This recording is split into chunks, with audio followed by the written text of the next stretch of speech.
Pues sean todos bienvenidos nuevamente a esta sesión de la materia Razonamiento Multidisciplinario Científico. En esta ocasión tenemos con grato gusto al doctor Víctor Hugo del Río Araiza. Déjenme presentarles su currículum. Él es médico veterinario zootecnista de la Facultad de Medicina Veterinaria y Zootecnia de la Universidad Nacional Autónoma de México.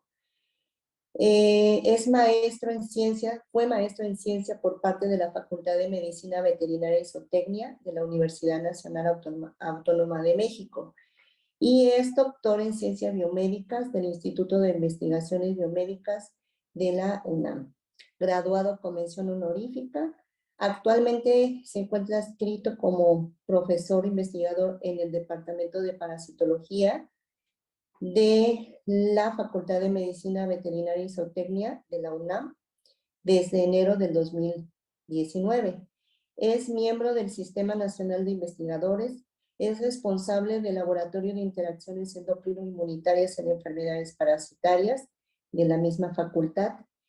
Hasta el momento cuenta con 19 publicaciones científicas en revistas internacionales indizadas de alto impacto y 8 capítulos de libro en temas relacionados con parasitología. Es nominado al Premio Miguel Alemán Valdés en el 2021 y al reconocimiento Distinción Universidad Nacional para Jóvenes Académicos en el 2022. El doctor es certificado por Conservet en el área de parasitología y miembro de la Asociación Mexicana de Parasitólogos Veterinarios y de la Sociedad Mexicana de Neuroinmunoendocrinología. Bueno, pues, como ustedes pueden ver, jóvenes, pues tenemos aquí a un gran personaje, el doctor Víctor Hugo, a quien le damos la más cordial bienvenida a esta nueva sesión. Muchas gracias, doctor, por su participación y estamos aquí listos y entusiasmados para precisamente empezar con su conferencia el día de hoy. Muchas gracias, doctor. Hola, ¿qué tal? Muy buenas tardes a todos. Gracias por la invitación. Para mí siempre es un gusto poder asistir a este tipo de sesiones, compartir un poco de lo que uno sabe y lo que uno hace en favor de lo que viene manejando el doctor Iván, que es esto del el pensamiento científico integrativo.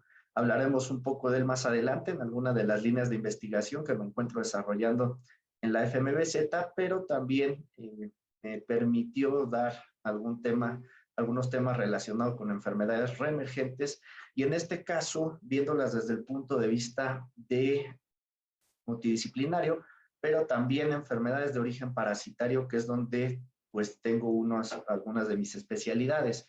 Entonces, pues si me permiten, voy a iniciar compartiéndoles pantalla o vamos a intentar hacer de la forma más amena posible, que no se les haga tan difícil los términos y terminología. Voy a ir desde puntos de vista muy básicos, desde conceptos muy básicos de lo que son las enfermedades emergentes, los parásitos como tal, y de esta forma vamos a dar paso a hablar de lo que son en particular, alguna enfermedad emergente de origen parasitario. ¿Ya ven ahí mi pantalla, chicos? Sí. Sí, ya se ve. Ok, muy bien. Pues entonces vamos a empezar con este tema que son las zoonosis y las enfermedades emergentes, particularmente las zoonosis causadas por parásitos. ¿Cómo vamos a llevar a cabo esta presentación para que les quede lo más claro posible de lo que estoy hablando? Pues primeramente tenemos que iniciar viendo los conceptos básicos que nosotros manejamos en el área de parasitología, para posteriormente pasar a conceptos como lo de qué es una zoonosis. Por ahí también veremos lo que es una antropozoonosis, qué son las enfermedades emergentes y finalmente una enfermedad que tiene una distribución muy importante en todo el mundo, como es la toxoplasmosis. ¿Y por qué está considerada como una enfermedad emergente que es de origen parasitario? En cuanto a los conceptos básicos de parasitología, pues lo primero que tenemos que saber es qué es la parasitología. La parasitología, pues no es más que la ciencia que se encarga de estudiar aquellos seres vivos que puedan vivir en el interior o sobre el cuerpo de los seres vivos. Y los aspectos de importancia médica que existen en esta relación huésped-parásito. Por muchos años hemos utilizado de manera indistinta este término huésped. A mí en particular no me gusta usarlo mucho porque pues si nos vamos a la terminología, lo que dice la Real Academia Española, pues el término huésped no va acorde a lo que estamos hablando cuando hablamos de un parásito. ¿Por qué? Pues pongamos un ejemplo sencillo, ¿no? Si nosotros vamos a un hotel y nos albergamos dentro del hotel, pasamos a ser huéspedes de ese hotel. Entonces, en este caso, el parásito sería el huésped porque está viviendo dentro de un organismo o sobre el organismo. Entonces, algunos de los términos que son mejor o que sería mejor empezar a cambiar esa forma de decirle huésped a algo más adecuado sería el término hospedero, hospedante u hospedador, que es el que va a albergar al parásito. ¿Qué va a comprender? ¿Qué ramas abarca la parasitología? Pues comprende el estudio de vectores, que los vectores son organismos como los insectos o como los artrópodos que pueden estar transmitiendo otro tipo de enfermedades, no solo de origen parasitario, pero sino también bacteriano o viral. Los factores ecológicos, ambientales y epidemiológicos que están relacionados con la transmisión, prevención y control de las enfermedades parasitarias, así como el tratamiento de las mismas. Incluye el estudio de parásitos que son protozoarios, organismos unicelulares, helmintos, que ya tenemos dentro de los helmintos distintas clasificaciones, como pueden ser los platelmintos y los nematelmintos. Y finalmente a los artrópodos, y ahí tenemos dentro de los artrópodos principalmente a los insectos y a los ácaros. Aquí hay un ejemplo de un protozoario. Este protozoario pues son organismos unicelulares. Este se encuentra ahí en el torrente sanguíneo. Lo que podemos observar aquí, que le señalo con el cursor del mouse, son eritrocitos. Este es Trypanosoma. Este ya como tal es un nemátodo, es un helminto y es una larva de un parásito que se llama Toxocara canis. Y finalmente, dentro de los artrópodos tenemos a las pulgas, ¿no? Hay una gran cantidad de ellos, hay otros géneros, están los piojos, las pulgas y demás, pero pues aquí tenemos la imagen de una pulga que también es un parásito y también es un vector porque puede estar transmitiendo otras enfermedades. ¿Qué debemos conocer o qué debe conocer una persona que está estudiando parasitología? Yo sé que ustedes no son estudiantes de parasitología, pero el primer paso de un estudiante que está en la materia de parasitología, pues ¿a quién debe de conocer como tal? Al parásito. Importante siempre conocer la biología de estos parásitos para poder saber cómo lo vamos a combatir, así como dilucidar nuevas estrategias para la prevención y control de las enfermedades parasitarias. El parasitismo. Este término se refiere a una relación, es una asociación biológica que va a existir entre dos organismos en el cual uno de ellos va a salir perdiendo e inevitablemente el otro va a salir ganando. ¿Qué va a pasar? El parásito va a estar causando un daño al hospedero. Tal vez no se va a manifestar con signos clínicos, como podría ser algún signo clínico, pues podríamos tener ahí, ¿no? De que se eleva la temperatura corporal, otros signos o síntomas, que haya tos, flujo nasal, entre muchas otras cosas. ¿Y quiénes van a ser los protagonistas de esta asociación biológica? Pues primeramente el hospedero, que también puede ser conocido como hospedador u hospedante, y el parásito. ¿Qué es un parásito? Si nos vamos a la definición de qué es un parásito, pues se deriva del griego que es para, junto a, y citos, trigo, comida. Y este término se aplicaba inicialmente a los empleados públicos o a los sacerdotes que estaban viviendo a costa de las ofrendas que hacían la mayoría del resto de la población. De ahí venían términos como el parasiteo o comer a costa del Estado. Ahorita pues ahí los conocemos como diputados, ¿no? En muchos de los casos. Pero ya entrando en la definición de parásito como tal, el parásito no es nada más que un organismo vivo que pasa una parte o la totalidad de su vida en el interior de otro ser vivo, del cual va a depender fisiológica y metabólicamente. Van a estar viviendo a expensas de otro organismo que está más desarrollado, el cual es el hospedero, y del cual va a estar captando nutrientes necesarios para poder alimentarse y también le va a estar ocasionando daño. El hospedero es el organismo que va a alojar a un parásito en cualquiera de sus formas o fases evolutivas. Los parásitos dentro de su ciclo biológico tienen distintos estadios evolutivos que pueden estar dentro del hospedero o en algunos casos pueden tener fases de vida libre o fases que se encuentran en el ambiente. Los tipos de hospederos, los hospederos también los podemos clasificar de diferentes formas. Primeramente vamos a tener a lo que es el hospedero definitivo. Este va a ser el animal en el que el estadio parásito va a alcanzar su madurez sexual y va a alojar al parásito en su estadio adulto. En el caso de los protozoarios es cuando el parásito va a tener o va a estar realizando su reproducción sexual. Cuando veamos la toxoplasmosis, veremos que este parásito se puede reproducir tanto de forma asexual como de forma sexual, y en el único hospedero en donde realiza la reproducción sexual es el que vamos a considerar como hospedero definitivo. Los hospederos intermediarios son aquellos animales que pueden albergar una fase larvaria o donde se lleva a cabo su reproducción asexual, en el caso de los protozoarios. Y finalmente tenemos hospederos que son llamados hospederos paraténicos o hospederos de transporte, en los cuales el animal va a albergar una de las etapas larvarias del parásito sin que se llegue a desarrollar en su totalidad y lo va a transmitir.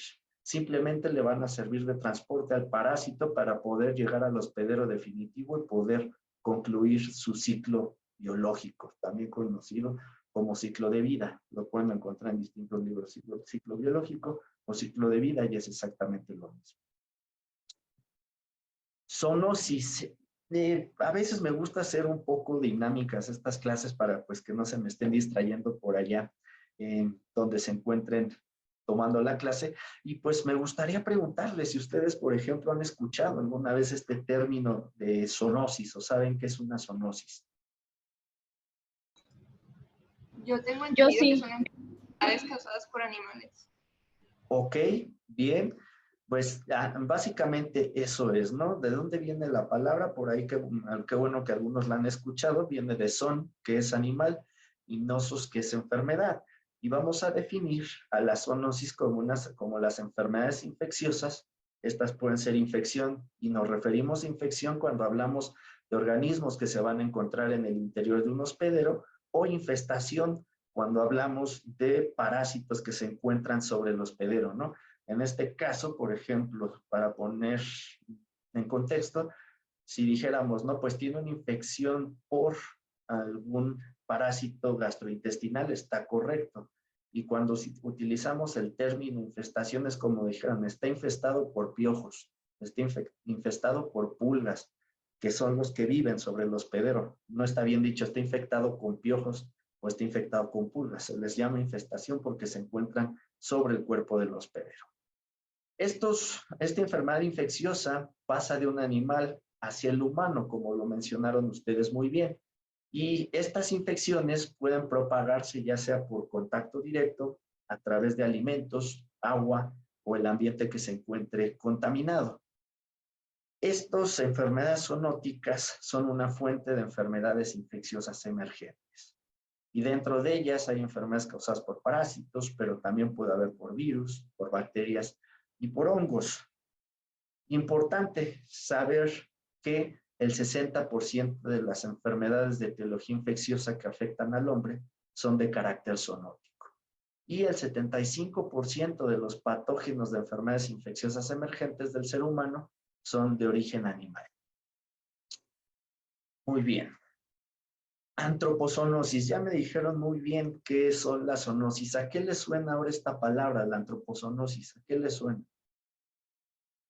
Vean la imagen y a lo mejor con la imagen les puede dar la idea de qué estamos hablando con esta definición. ¿Alguna idea?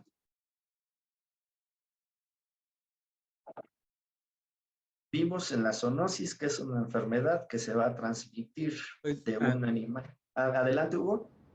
Pues si nos basamos a la imagen, ya sería como un periodo en el que se pueden enfermar animales con humanos y transmitir las enfermedades del humano hacia el animal. Así es, muy bien, Hugo. Así es, las antropozoonosis vienen de antropos, que es humano, son animal y no sos enfermedad. Y las antropozoonosis van a ser aquellas enfermedades que son transmitidas, pero del humano hacia el animal. Se van a transmitir estas enfermedades y son conocidas como antropozoonosis, zoonosis inversas o zoantropozoonosis. ¿Alguno de ustedes ha escuchado hablar de la enfermedad conocida como cisticercosis? Yo no. Ok, la cisticercosis es una enfermedad que anteriormente se creía que el cerdo le transmitía al humano y por mucho tiempo se le satanizó al cerdo. Hubo un impacto importante en la disminución del consumo de productos derivados de la carne del cerdo debido a que se creía erróneamente que el cerdo era el responsable de transmitir esa enfermedad al humano. Sin embargo, es al revés. El humano es el nodo central de esta enfermedad y es el causante de causarle al cerdo la cisticercosis porcina. Entonces, ese sería un ejemplo de antropozoonosis, ¿no? La cisticercosis porcina, que es transmitida del hombre hacia el cerdo. Hay una gran cantidad de enfermedades parasitarias que van a tener este tipo de aspectos zoonóticos. Por ejemplo, Trypanosoma cruzi, pues es una enfermedad que es transmitida por un vector, que son las chinches, y puede afectar al humano, pero también a distintos animales domésticos y silvestres que funcionan como reservorios de este parásito. Echinococcus granulosus, si vemos aquí, el hospedero definitivo van a ser los perros, es un parásito que tienen los perros, que pueden llegar a adquirir los perros y pueden infectar al humano.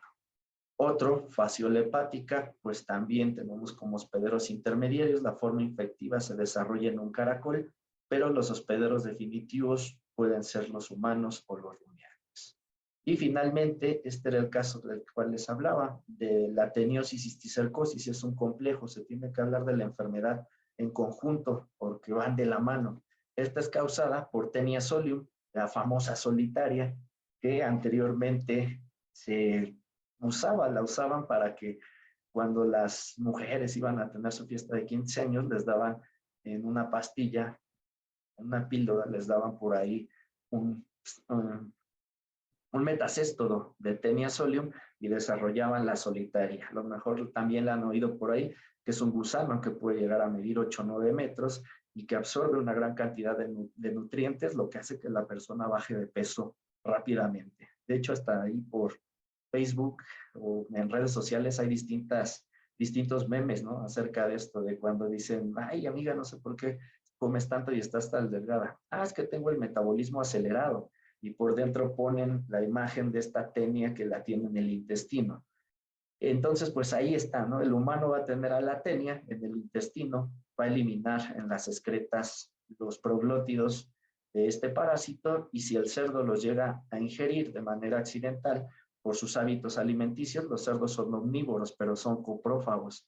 Entonces, pues se pueden comer accidentalmente las heces del humano y se iban contaminadas con los huevos o los proglótidos de este parásito, el cerdo va a desarrollar la cisticercosis porcina. Si un humano llegara a ingerir carne de cerdo con cisticercos, lo que va a desarrollar es teniosis, no cisticercosis. El problema es cuando el humano accidentalmente, si no tiene buenos hábitos de higiene, tiene la tenia, no se lava las manos después de ir al baño y accidentalmente llegar a ingerir los huevos de la tenia, es cuando se da la cisticercosis humana. O en el peor de los casos, la neurocisticercosis. Ok. Aquí hay algunos otros ejemplos de estas enfermedades. Tenemos la larva migrans cutánea, que es causada por larvas de Ancylostoma caninum. El quiste de Echinococcus y la enfermedad hidatídica es causada por el mismo parásito, por las larvas de Echinococcus granulosus. La larva migrans ocular es causada por larvas de Toxocara canis y la dipilidriasis es causada por Dipilidium caninum. Ahora sí, entrando en materia de las enfermedades emergentes o reemergentes, ¿qué son? Pues estas enfermedades son aquellas que son provocadas por agentes infecciosos que se han identificado recientemente y que anteriormente eran desconocidos, que son capaces de causar problemas de salud pública a nivel local, regional o mundial. Estas enfermedades se van a considerar tanto padecimientos relacionados a nuevas infecciones, que pueden ser resultado de la evolución o modificación de un agente patógeno o parásito existente, como también enfermedades con factores causales ya conocidos. Para que recientemente hayan adquirido un carácter epidémico, se puedan convertir en una amenaza y ocurran en regiones en las que antes no existían. Las enfermedades reemergentes, que ya es lo que nos compete este tema, son aquellas que anteriormente ya eran conocidas y que eran controladas o tratadas de una manera eficaz y cuya frecuencia y o mortalidad se encuentran actualmente en constante aumento. De hecho, yo considero que muchas de las parasitosis se podrían entrar dentro de este aspecto de enfermedades reemergentes, porque pues no matan, pero pueden estar causando problemas a largo plazo que pues todavía no son identificados. Entonces, pues varias de ellas podrían entrar dentro de esta categoría de enfermedades reemergentes, pero pues como no causan una elevada mortalidad, realmente no se les atiende, ¿no? Y también por ahí hay muchas que son conocidas dentro de las enfermedades tropicales desatendidas, como son las helmintiasis. ¿Por qué? Porque no matan y aparte solamente se presentan, bueno, no solamente, no son exclusivas, pero la mayoría de los casos o zonas donde se presentan son en países en vías de desarrollo. Entonces, por eso no se les toma tanta importancia a este tipo de enfermedades. Por acá también hay que considerar que un cambio en las causas no es sinónimo de una nueva enfermedad. Un ejemplo claro es el de la enfermedad ulcerosa péptica, que primeramente la primera causa asociada era la acción mecánica de los alimentos en el estómago. Luego se dio o se pensaba que era la segunda causa era la hiperacidez y como tercera causa los receptores de histamina que se encuentran en ese órgano. Cuando finalmente se descubrió que la causa de esta enfermedad ulcerosa péptica era una bacteria, Helicobacter pylori, y pues ahora se le da tratamiento como si fuera una enfermedad infecciosa. ¿Ok? Las enfermedades emergentes aparecidas en los últimos tiempos son de origen animal y casi todas ellas son potencialmente zoonóticas. A menudo va a suceder que estas enfermedades se pueden estar propagando durante periodos prolongados de tiempo antes de que sean detectadas y notificadas. Ya esperemos que luego les hable de otra enfermedad que es la toxocariosis, pero pues que aún no está considerada como una enfermedad emergente porque es difícil detectarla y básicamente pues está muy subestimada la cantidad de casos de enfermedad que puede causar este parásito. ¿Qué sí pasa? Pues que debido a la mundialización y a los consiguientes incrementos de la velocidad del transporte internacional, así como el número de personas que viajamos a distintas partes del mundo, se ha facilitado mucho más que podamos viajar a distintos países en el mundo, pues los agentes patógenos también emergentes también van a estar transitando y se van a estar propagando por todo el mundo. Cuando uno viaja, pues sí te revisan, ¿no? Que no lleves por ahí algunos productos agrícolas o algunos productos que no permiten entrar a algunos países, pero pues ¿quién hace un análisis, por ejemplo, coprológico para ver que no lleves parásitos, ¿no? Viajamos nosotros, pero viajamos con nuestros parásitos y por ahí es la forma en la que los estamos distribuyendo por todo el mundo y en zonas que se consideraban libres de algunas enfermedades, ya las podemos tener nuevamente. También, pues hay que considerar que hay deficiencias y diferencias en la detección de las enfermedades entre países que están desarrollados y los países que nos encontramos en vías del desarrollo. Los cambios o los factores de riesgo, primeramente vamos a atender los cambios demográficos o de comportamiento. Cabe resaltar que se sabe que más de 1 billón de personas no tiene acceso a agua limpia y potable. Y como vimos en la parte anterior, pues muchas de el agua contaminada con algunos agentes infecciosos, pues es un potencial riesgo para la salud. También más de 2 millones de personas mueren anualmente en enfermedades que son transmitidas por el agua contaminada.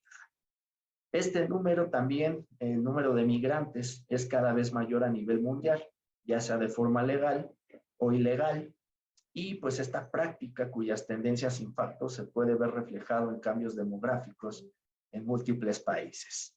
Todo esto plantea nuevas formas de transmisión de enfermedades y en muchas ocasiones da lugar a la necesidad de implementar nuevas medidas preventivas y terapéuticas, ya sea a nivel local o a nivel internacional. Otros factores de riesgo tienen que ver con el desarrollo económico y con el cambio en el uso de las tierras.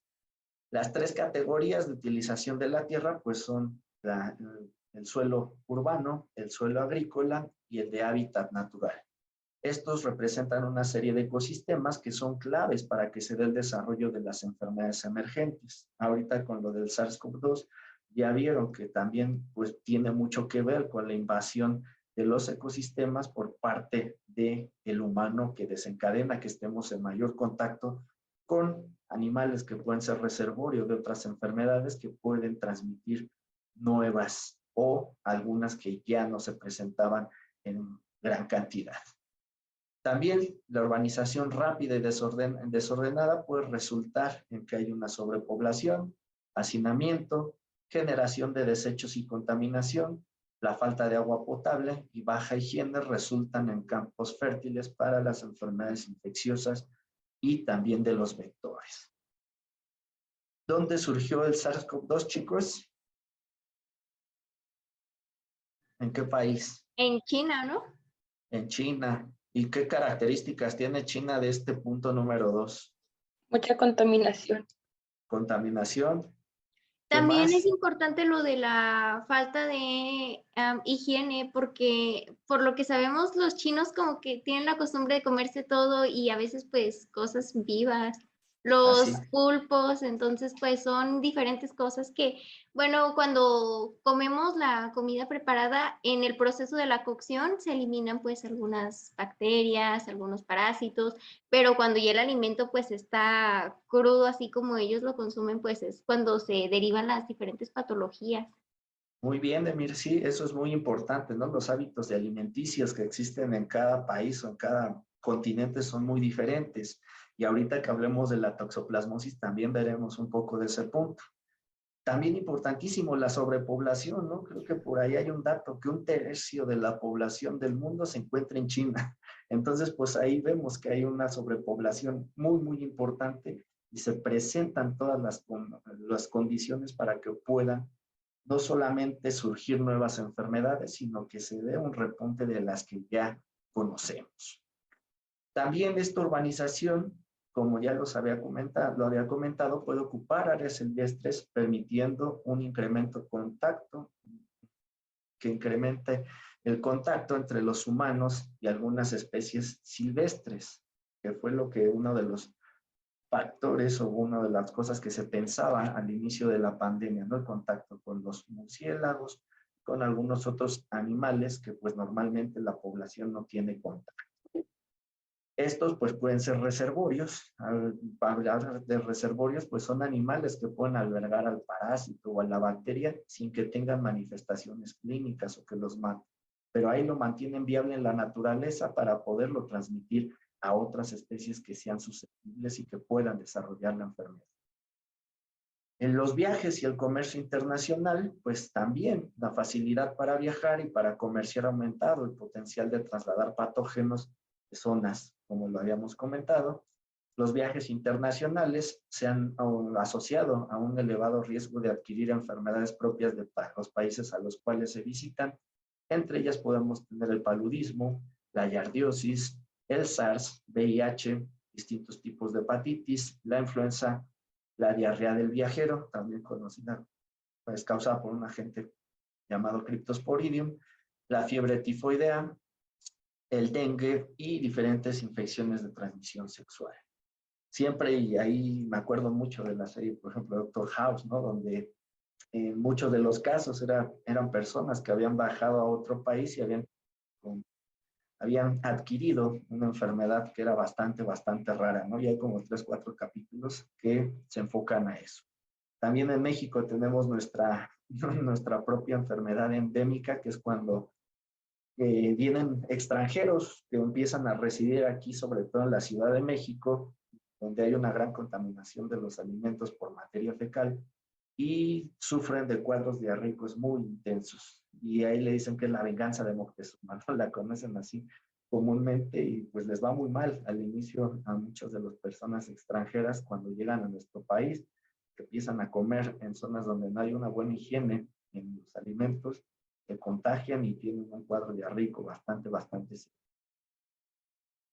La adaptación microbiana también es importante mencionarla. ¿Por qué? Porque los patógenos van a tener una capacidad para modificar su grado de infectividad. La habilidad para evitar que el sistema inmunitario los detecte y los pueda eliminar. Y esto va a crear mayores oportunidades para que se dé esta interacción con los ciclos de infección endémica, con la cepa patogénica y una mayor densidad de variabilidad genética de las poblaciones de agentes patógenos. Y algo que está ahorita está pasando y es un serio problema es los problemas de resistencia a los antimicrobianos y a los antiparasitarios. Cada vez hay poblaciones que son resistentes no solo a los antibióticos de uso convencional, sino también a los antiparasitarios, y esto ha ido muy de la mano de que las personas se automedican sin necesidad de ir a una consulta. Simplemente pues le dicen, mira, tengo esta pastilla para el dolor del estómago, y pues así lo hacen, ¿no? Y eso ha generado que se generen casos de resistencia. También el hecho de no terminar los tratamientos. Por algo el médico les dice, o nosotros cuando mandamos a un perro, por ejemplo, un tratamiento de 7 o 10 días, pues es por algo.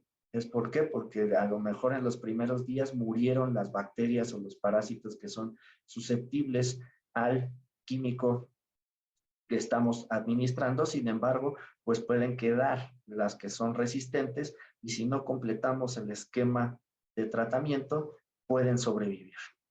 No sé si a ustedes les ha pasado, el médico les manda, tómate estas pastillas por 7 días, sin embargo, ustedes al tercer día, o las personas al tercer día se sienten bien, dejan el tratamiento, ¡pum!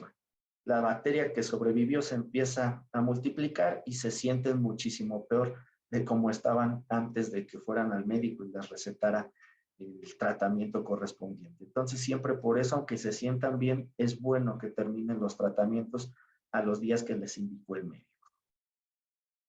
¿Cómo se van a estar transmitiendo estas enfermedades, las enfermedades emergentes? Pues uno de los más comunes son infecciones que están relacionadas a la ingesta de alimentos. Ahí tenemos bacterias coliformes, el cólera o la campilobacterosis.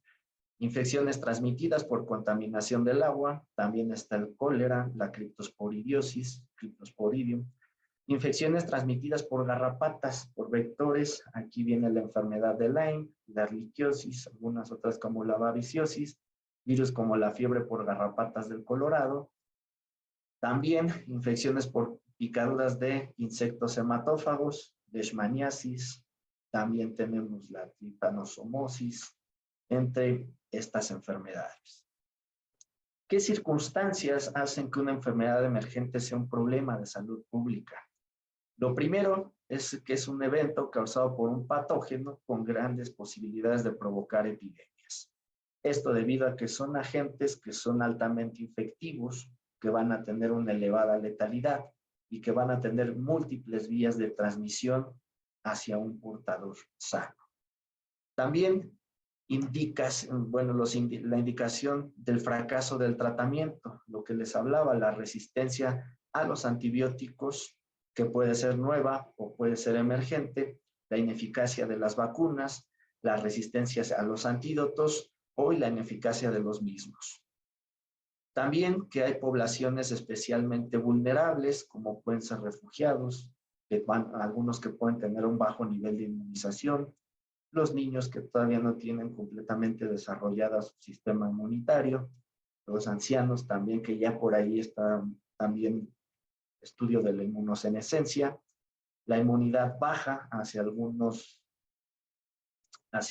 patógenos, la desnutrición.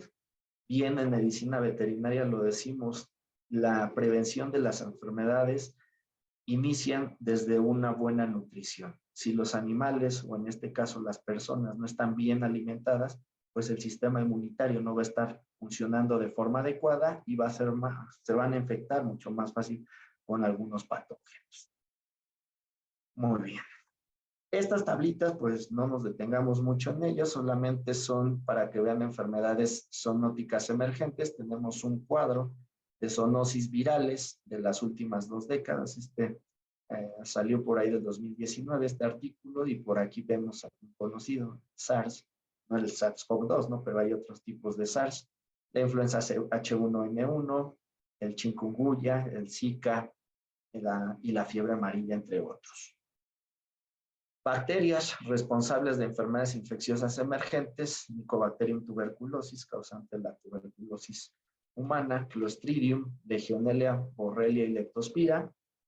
Y finalmente, algunas enfermedades emergentes causadas por parásitos. Estas 3 son causadas por protozoarios.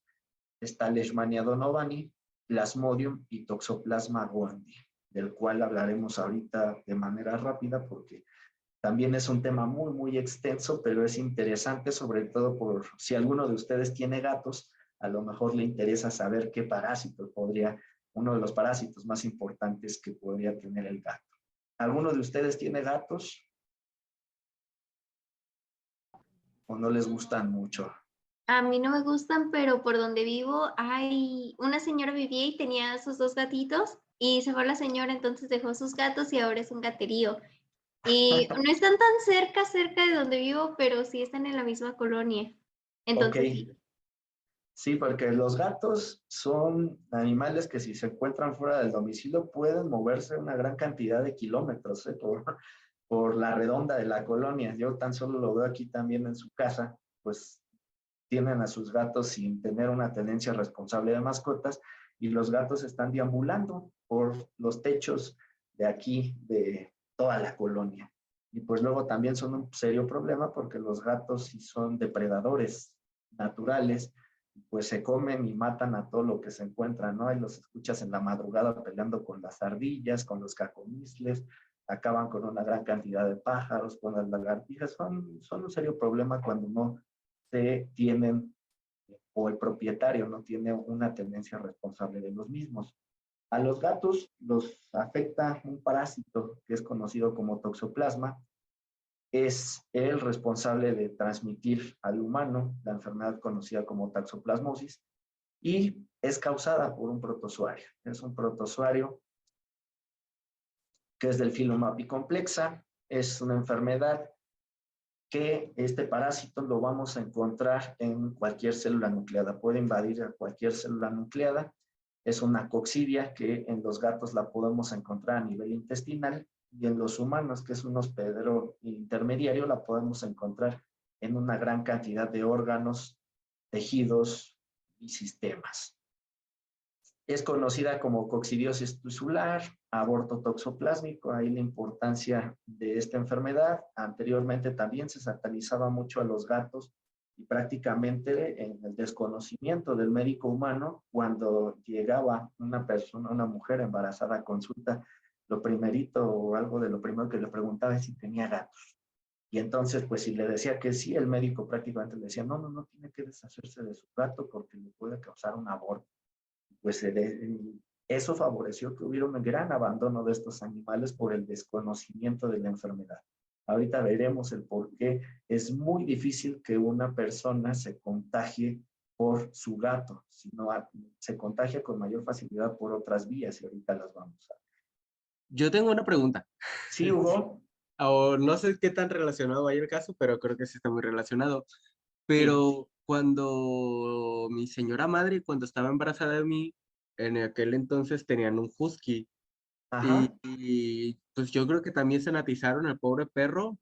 Y lo primero que le dijeron fue, regálalo porque suelta muchos pelos y tu hijo va a ser asmático. qué tan cierto, qué no tan probable o qué tan acertados estaban en eso. No, pues eso es completamente falso, ¿no? De hecho, hasta lo que, lo que se recomienda en algunas ocasiones es sobre todo eso, ¿no? Que los niños desde pequeños tengan contacto con una gran cantidad de alergenos, en este caso, o de patógenos para que desarrollen alguna respuesta inmune adecuada y no después que la generen de manera exacerbada que se podría ver reflejada como esto, ¿no? Como el desarrollo de alergias y asma.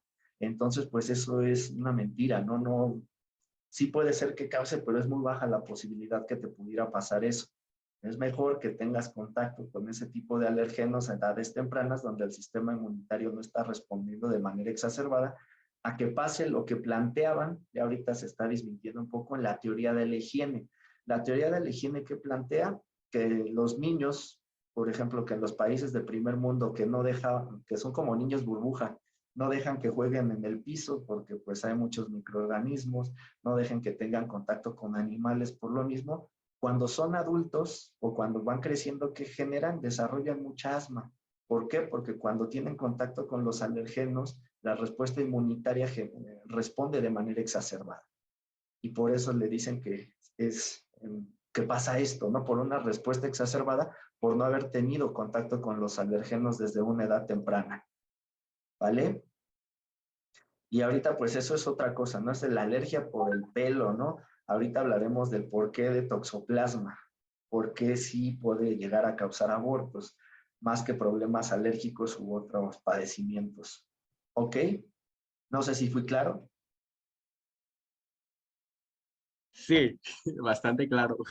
Ok, Hugo, sí, ves que muchas veces el médico humano desconoce este tipo de cosas y como les comento, ¿no? La parte de lo de los gatos, pues es importante porque sí se les hacían y todavía llegan muchas personas parejas que la mujer está embarazada y lo primero que llegan es a preguntar si se tienen que deshacer del gato o llegan a la clínica, es que me tengo que deshacer de él porque estoy embarazada y el médico me dijo que me puede generar un aborto el gato.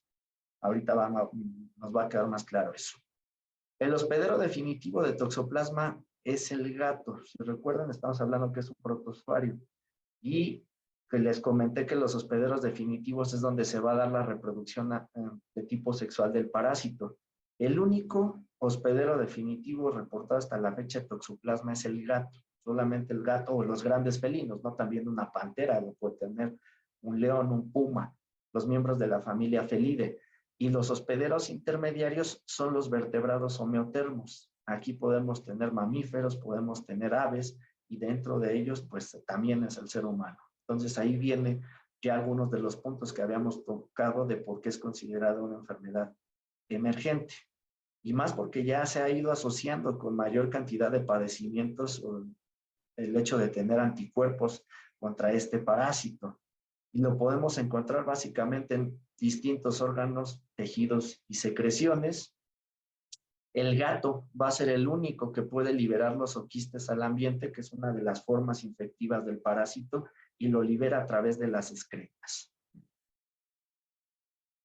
¿Dónde se ha logrado aislar este parásito? Pues vean lágrimas de la saliva, de la boca, de las heces, orina, leches, líquido cefalorraquídeo, del humor vitro-acuoso, del exudado vaginal, del músculo, cerebro, hígado, vaso, corazón,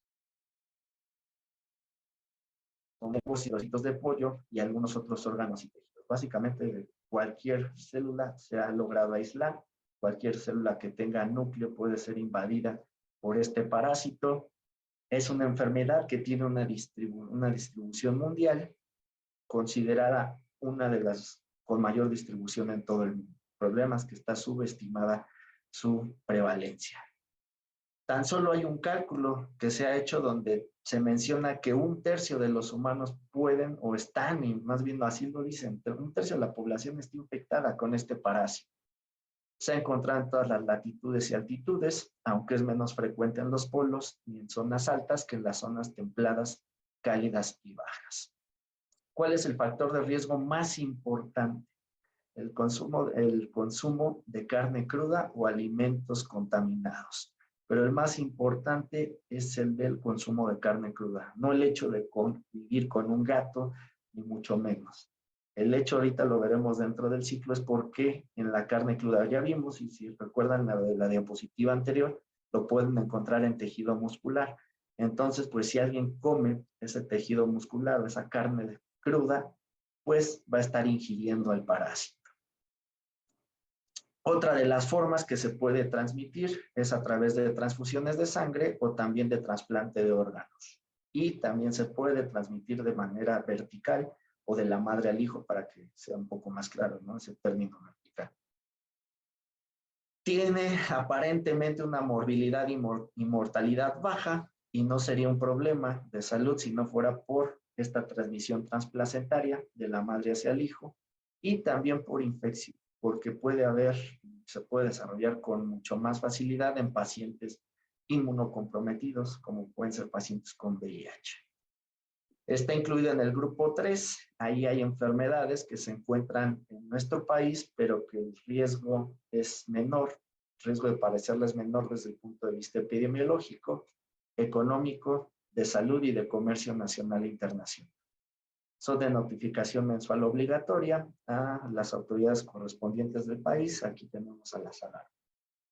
La prevalencia en México se ha estimado de ahí de un 15 hasta un 50%, es mayor en las zonas costeras del Golfo de México y del Pacífico y menor en las zonas áridas. En 2012, por ahí se hizo un estudio por Caballero, Ortega y colaboradores, donde se determinó que la prevalencia nacional de la infección por este parásito fue del 60%, no más de la mitad de las personas que fueron muestreadas fue positiva a este parásito, y las zonas donde hubo mayor cantidad de casos fueron las costas y donde hubo menos en las zonas centrales del país. Mecanismos de infección. Uno de ellos es los zooquistes, estas estructuras parasitarias que salen en las heces de los gatos.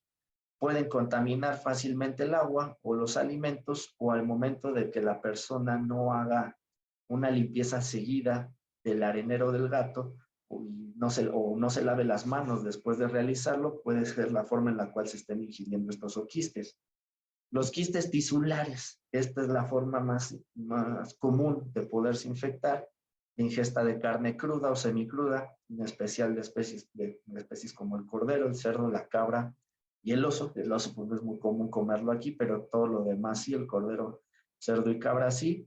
Y pues en menor medida, pero también no se descarta la carne de res, de caballo, de conejos y aves. También por el trasplante de órganos, puede ser que a una persona le trasplanten un hígado que tenga los quistes tisulares, y de esta manera el parásito se va a diseminar en ese nuevo hospedero, porque los pacientes a los que les hacen un trasplante les tienen que generar una inmunosupresión para que no se rechace el trasplante. Entonces se dan las condiciones ideales para que el parásito se establezca en un nuevo hospedero al momento de un trasplante de órganos.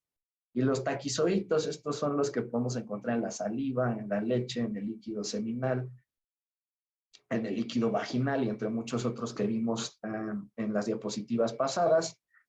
También puede transmitirse de manera transplacentaria, y pues también existen algunos reportes que se ha podido desarrollar la enfermedad por ingerir leche de cabra que no está pasteurizada. Y esta es de cabra, pero seguramente en la leche de cualquier especie que no haya sido sometida al proceso de pasteurización es probable que pudiera llevar este parásito.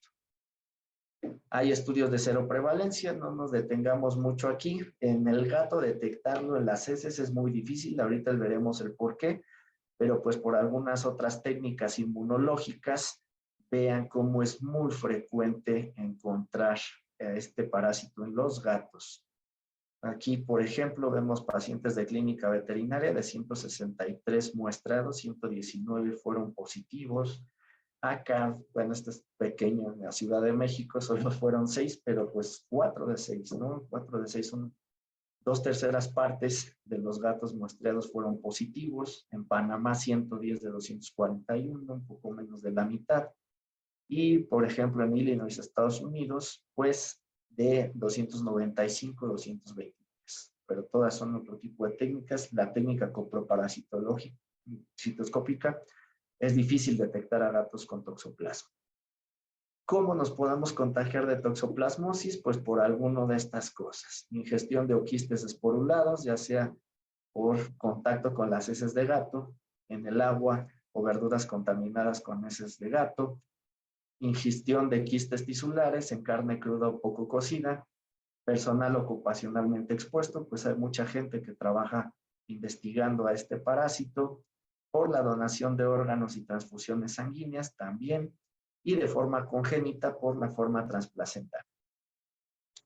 No nos detengamos mucho en el ciclo, nada más es para que vean que aquí en la fase del intestino del gato es el único que va a tener la reproducción sexual. Estos se llaman microgametos o microgametocitos, que es como si fuera fueran lo equivalente a un espermatozoide. El macrogametocito, que es lo equivalente a un óvulo. Los microgametocitos fertilizan al macrogametocito y se da la formación del oquiste.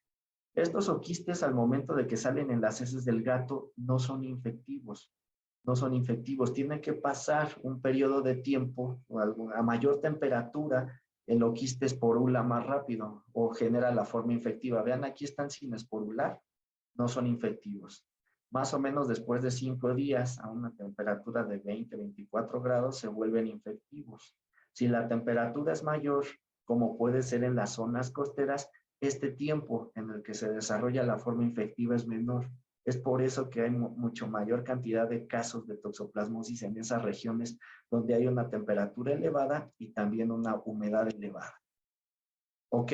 Entonces, pues por eso es difícil que el contagio se dé de un gato hacia un humano. ¿Qué tendría que pasar? Pues que el humano no tenga buenos hábitos higiénicos con su gato, que deje las excretas juntarse ahí por varios días en el arenero, que las recoja sin el uso de herramientas o sin guantes de protección, y que posteriormente prácticamente se esté chupando los dedos, ¿no? Que no se lave las manos, se los chupe. Sería la forma en la cual se podría infectar por la presencia de un gato. De ahí en fuera, pues lo más común es por la ingesta de carne cruda. Y por ahí algunos platillos, ¿no? A mí me gustaba mucho la carne tártara. Siempre, ay, la carne tártara es muy rica. Pero pues ya después de que vi esto, salió de mi dieta. ¿Por qué? Porque el limón no mata al parásito, ni mucho menos. Lo único que lo mata es someterlo a temperaturas de cocción. Ok, aquí no nos metamos, son aspectos médicos de cómo están causando daño estos parásitos. Lo más importante de aquí es que la infección congénita va a causar lesiones en placenta que pueden derivar en aborto. También puede llegar a infectar al feto produciendo lesiones viscerales, oculares o llegar al sistema nervioso central causando hidrocefalia y calcificaciones. Esto es sumamente grave cuando pasa hacia el feto. En los gatos, ni cuenta nos vamos a dar que están infectados la mayoría de las veces. Generalmente el gato no va a manifestar ningún signo clínico de enfermedad. Algunos han reportado que puede haber fiebre, vómitos, tos y diarrea, sobre todo cuando está en la fase intestinal. Cuando está en la fase intestinal, está destruyendo una gran cantidad de células ahí, pues no hay una buena absorción de nutrientes, retención de líquidos y causa diarrea, pero es muy difícil. Por ahí mencionan que el gato solamente va a eliminar oquistes de toxoplasma una vez en su vida, porque genera una muy buena inmunidad. Genera una muy buena inmunidad, eso es verdad, que solamente va a eliminar una vez en su vida oquistes de toxoplasma, es mentira. Sí pueden eliminar posteriormente los oquistes del parásito, sin embargo, en menor cantidad y por menor tiempo que cuando es una primoinfección o que se infecta por primera vez para más fácil. En humanos, ¿qué pasa? Pues generalmente va a cursar de forma asintomática, más del 90% de los casos, y también es una enfermedad autolimitante. El sistema inmune se va a encargar de contenerla, pero pues en donde sí lo que han llegado a reportar es que puede haber un mal estado en general, fiebre moderada, cefaleas, mialgias, dificultad para deglutir. En los hospederos inmunocomprometidos, los bradizoitos que se encuentran en el músculo, por ejemplo, se pueden reactivar, se vuelven taquizoitos y pueden empezar a invadir otros órganos.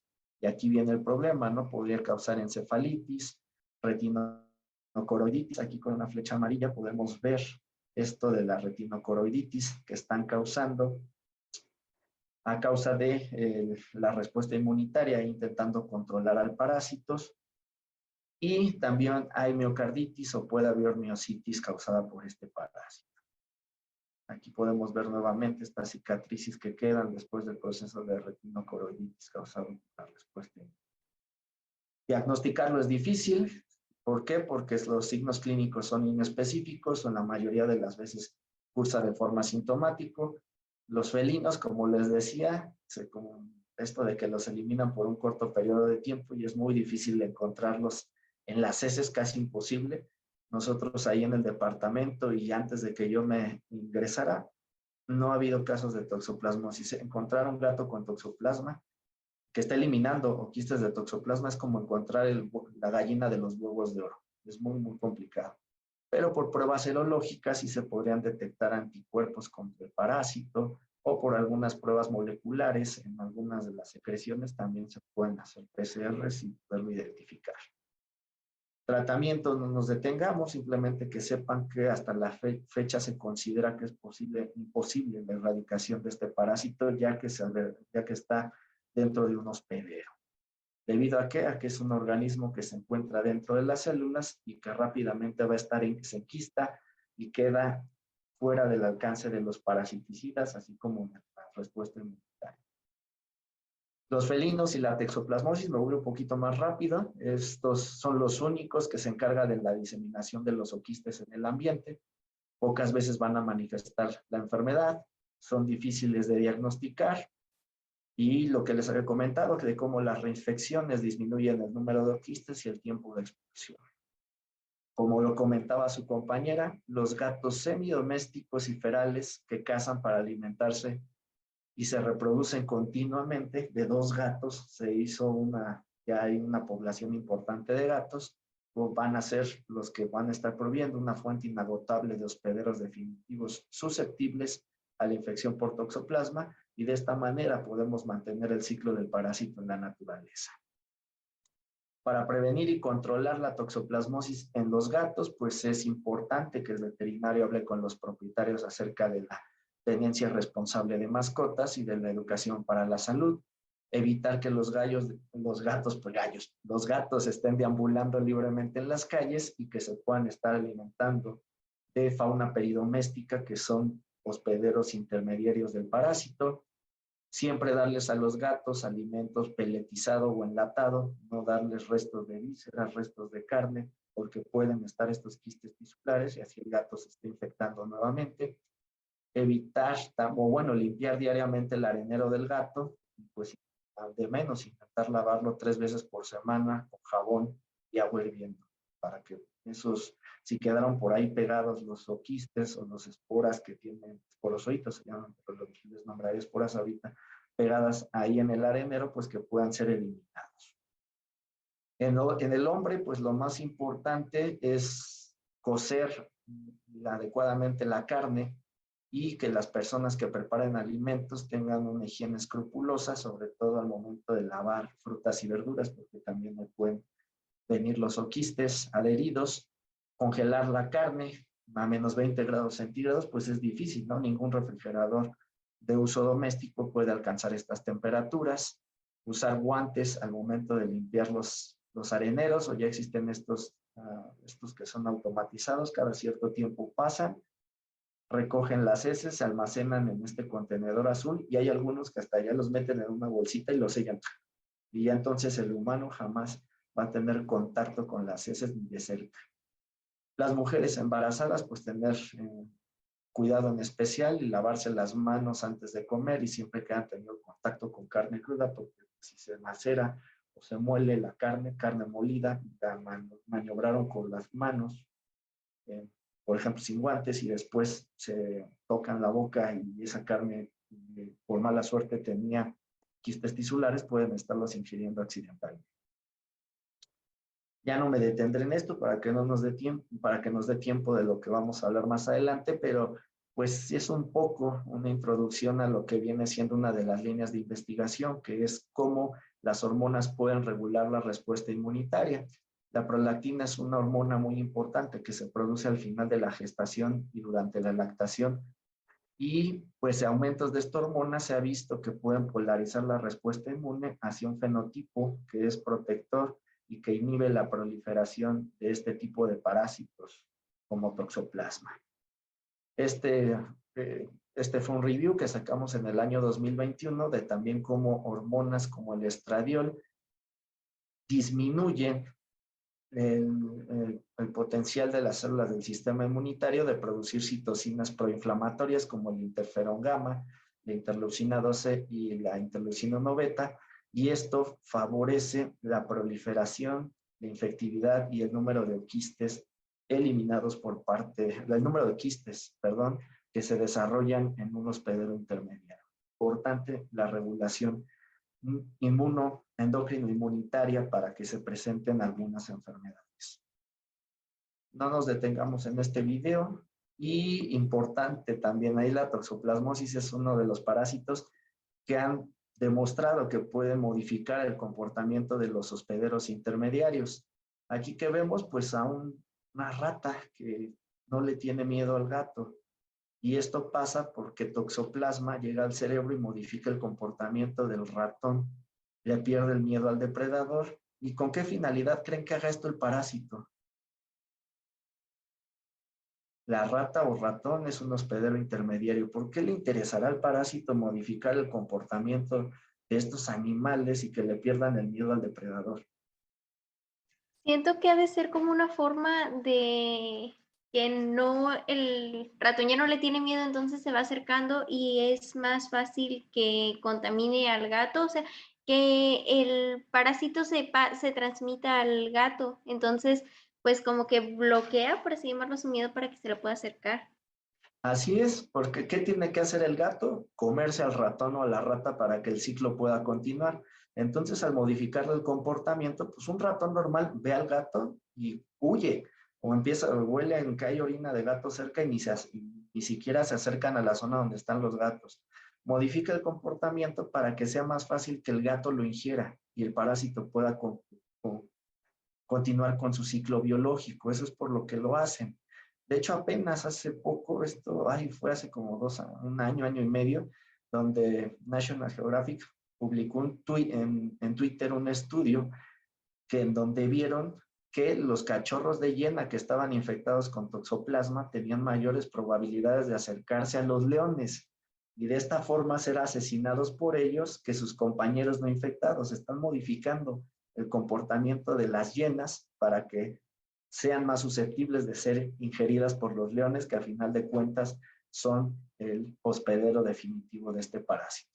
De hecho, hasta ahí les contestó Elon Musk. Elon Musk les puso: Toxoplasma gondii es un parásito capaz de modificar el comportamiento del hospedero intermediario, volviéndolo más temerario. ¿Qué les puso aquí? Perdón, esto es lo de Elon Musk, perdón. La toxoplasmosis infecta a las ratas, luego a los gatos y luego a los humanos que hacen videos de gatos. Los trenes de inteligencia artificial logran un entendimiento de inteligencia sobrehumana en videos de gatos de internet, lo que convierte a la toxoplasmosis en el verdadero árbitro de nuestro destino, ¿no? Complicado ahí, pero pues para que vean la importancia que tiene esta enfermedad, que a gente que no tiene nada que ver con el factor salud, conoce de su existencia y le da su reconocimiento importante. Y siempre es importante que nosotros abordemos el estudio de las enfermedades infecciosas desde el punto de vista de una salud. Y aquí, ¿a qué nos referimos dentro de lo que es el razonamiento multidisciplinario? Pues que debemos de tener organismos que se preocupen por la sanidad animal, organismos o investigadores que se preocupen por la sanidad humana o por la salud pública, y finalmente organizaciones que se preocupen por la salud del ambiente. Esto es a lo que se le conoce como una salud, y es lo que ahorita está muy de moda, el estudio de las enfermedades desde este punto de vista. Muy bien, ok. Muy bien, entonces dejo de compartir pantalla para pasar ahorita a otros temas. Por aquí veo que por ahí hay una pregunta.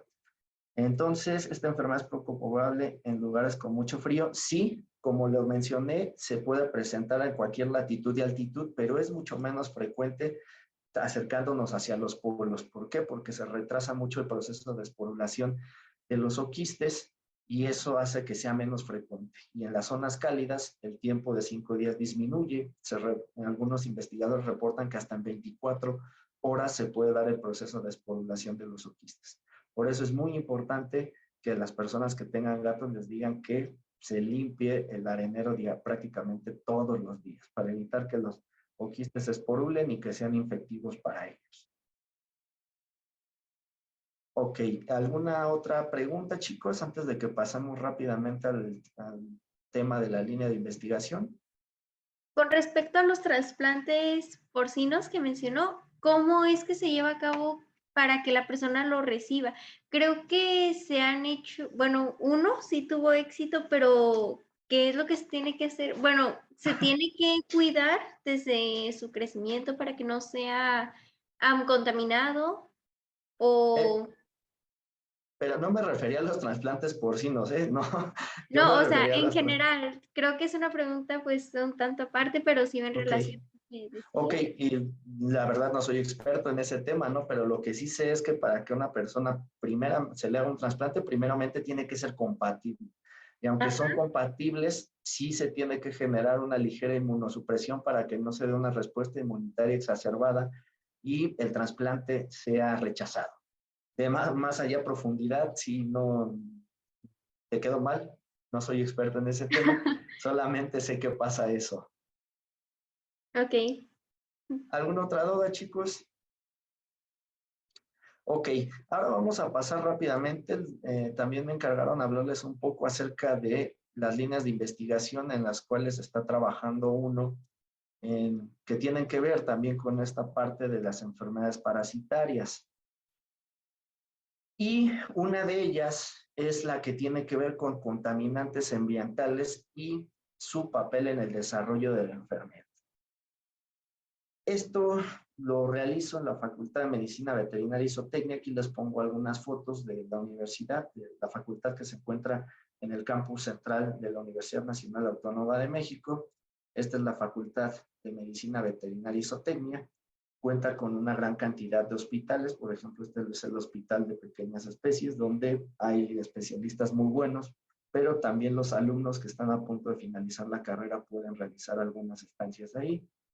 Cuenta también con siete centros de enseñanza. Hay uno, por ejemplo, está uno en Veracruz, uno en Querétaro, uno en Jilotepec, y pues hay 7 distintos centros de enseñanza e investigación donde pues los alumnos en algún momento de la carrera tienen que estar rotando por esas áreas y pues dependiendo de la especie que les va interesando, pues van más a unos que a otros. Dentro de la facultad tenemos el departamento de parasitología del cual soy miembro. Tuve la suerte de poder ingresar a principios del 2019. Ya llevaba más tiempo de pandemia que de forma presencial en la facultad y dentro de ahí fundé el laboratorio que se llama el Laboratorio de Interacciones Endocrino-Inmunitarias en Enfermedades Parasitarias. Es un lugar pues pequeño a comparación de los grandes laboratorios que hay en los institutos de investigación. Sin embargo, pues con los apoyos que he logrado conseguir, hemos podido comprar algunos equipos activos para poder hacer investigación, que es una de las cosas que también aparte de la docencia me gusta mucho realizar. Las líneas de investigación que manejo es una que tiene que ver primeramente con la comunicación endocrino-inmunitaria, hospedero-parásito. Metí un proyecto este año, afortunadamente, bueno, no afortunadamente, porque no es cuestión de suerte ni de fortuna, logré que me dieran un financiamiento para el siguiente año empezar con un proyecto que lleva por nombre Transregulación Hospedero-Parásito, efecto de los esteroides sexuales sobre la diferenciación sexual del parásito Momus contortus. Es algo que vamos a hacer el siguiente año y del que les voy a hablar un poquito ahorita, o de 2 de ellos, abarca un poquito de los 2. La otra es de biomedicina ambiental translacional en enfermedades parasitarias de importancia veterinaria. Este proyecto, en el 2020 conseguí financiamiento para realizar el proyecto de la evaluación del efecto in vitro in vivo de los disruptores endocrinos bisfenol A y dietilexyleftalato sobre la susceptibilidad y la respuesta inmunitaria a la toxocariosis por Toxocara canis. Este ya finalizó, tuvimos buenos resultados, se publicaron algunos 2 o 3 artículos y algunos capítulos del libro de este proyecto, nos fue bastante bien. Y pues algo que también ahorita estamos trabajando es de enfermedades parasitarias y su papel en el desarrollo de comorbilidades o infecciones. Ahorita les hablaré un poco acerca de esto. Por esta diapositiva me gusta ponerla mucho, ¿por qué? Porque el motivo de esta plática pues es ver esto, ¿no? De cómo es la ciencia integrativa. Y es importante realizar investigación desde el punto de vista de ciencia integrativa, ¿por qué? Porque los fenómenos biológicos son sumamente complejos. No es tan sencillo como si viéramos una imagen en 2D, ¿no? Son los fenómenos biológicos los tendríamos que visualizar como si fueran una esfera, como si fuera algo tridimensional, donde cada uno está viendo un ángulo de este fenómeno biológico. Tomando en cuenta que este fuera el fenómeno biológico, probablemente el inmunólogo va a tener un punto de vista, el endocrinólogo otro, el parasitólogo otro, el clínico otro, y así sucesivamente. Entonces, cuando nosotros empezamos a trabajar de manera multidisciplinaria e interinstitucional, podemos tener distintos puntos de vista para conocer a mucho mayor detalle y de mejor forma a un fenómeno o a un suceso biológico. Ahorita rápidamente vamos a hablar de esta comunicación neuroinmunoendocrina, cómo se da el papel de las hormonas en la modulación de la respuesta inmune, cómo se da esta comunicación cuando se da una relación hospedero-parásito, papel de las hormonas regulando la respuesta inmune específica a los parásitos, un término que ya tiene sus años, pero que no se aplica mucho, que es la transregulación hospedero-parásito. Ahorita veremos qué es. Y finalmente, los contaminantes ambientales y su posible participación como inmunomoduladores. Dentro de los contaminantes ambientales veremos algunos químicos y biológicos. De los químicos, los compuestos disruptores endocrinos, particularmente el bisfenol A y los parásitos, ahí entre signos de interrogación, porque veremos si pueden ser considerados compuestos disruptores endocrinos. Y finalmente, estos contaminantes y su relación con la enfermedad. Cómo se pueden relacionar con el desarrollo de ciertas patologías. Primeramente, pues esta comunicación neuroinmunoendocrina es aquella que se da entre el sistema nervioso, el sistema endocrino y el sistema inmune.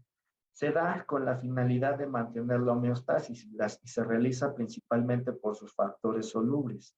El sistema nervioso central va a generar una gran cantidad de neurotransmisores, el sistema endocrino de hormonas y el sistema inmunitario de citocinas. Esta comunicación se da de forma directa y bidireccional, con lo cual se mantiene la homeostasis del organismo.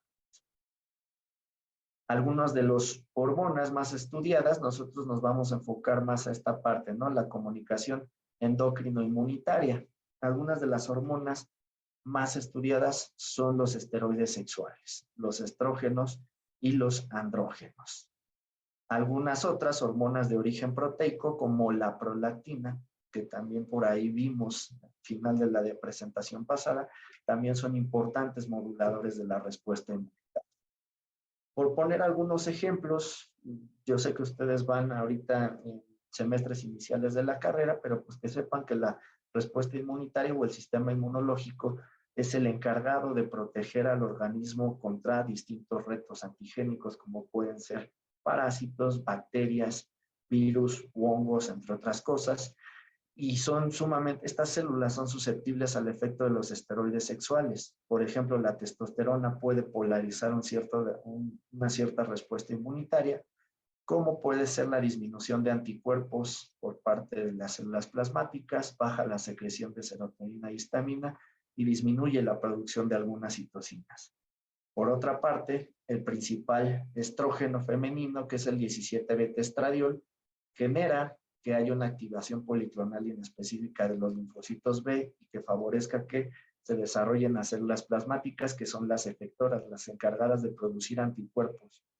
También aumenta el número de otras células del sistema inmune. No voy a entrar mucho a detalle porque pues sí son cosas que a lo mejor desconocen. Solo quiero que se queden con esa parte, ¿no? De que los esteroides sexuales masculinos pueden generar un tipo de respuesta y los esteroides femeninos otro tipo de respuesta. La prolactina, por ahí también es considerada una citocina que produce respuestas de tipo celular. Entonces también por ahí la consideran como si fuera una citocina de tipo TH1 y tiene una gran cantidad de funciones, aparte de solamente la producción láctea, tiene más de 200 funciones biológicas en el organismo y una de las más importantes, aparte de la producción láctea, tiene que ver con la regulación de la respuesta inmune.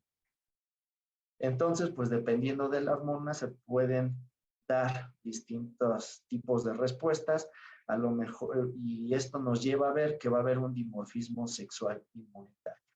¿Esto podría tener una implicación en la susceptibilidad de infecciones? Pues sí. De hecho, espero que ninguno de ustedes lo padezcan y que no tengan conocidos que padezcan este tipo de enfermedades, pero por ejemplo, las enfermedades de origen autoinmune, como podría ser el lupus eritematoso sistémico, 9 de cada 10 casos se presentan en mujeres. ¿Por qué? Porque las mujeres tienen una respuesta inmunitaria mucho más efectiva. Y es verdad cuando nosotros como hombres decimos que nos sentimos muy mal, no es que seamos más chillones, es que en realidad sí nos enfermamos mucho más severo que ustedes, que las mujeres, perdón. Pero las mujeres también al tener una mejor respuesta inmunitaria, también tienen el riesgo de que por ahí una célula que pueda generar anticuerpos contra algo propio se salga de control y genere estas enfermedades autoinmunes. Por eso son mucho más frecuentes algunas enfermedades autoinmunes en mujeres que en hombres. Ahorita con el SARS-CoV-2, ¿alguno de ustedes, por ejemplo, leyó o por ahí vieron si había diferencias entre quién se enfermaba más, si los hombres o las mujeres? ¿Alguno de ustedes vio eso?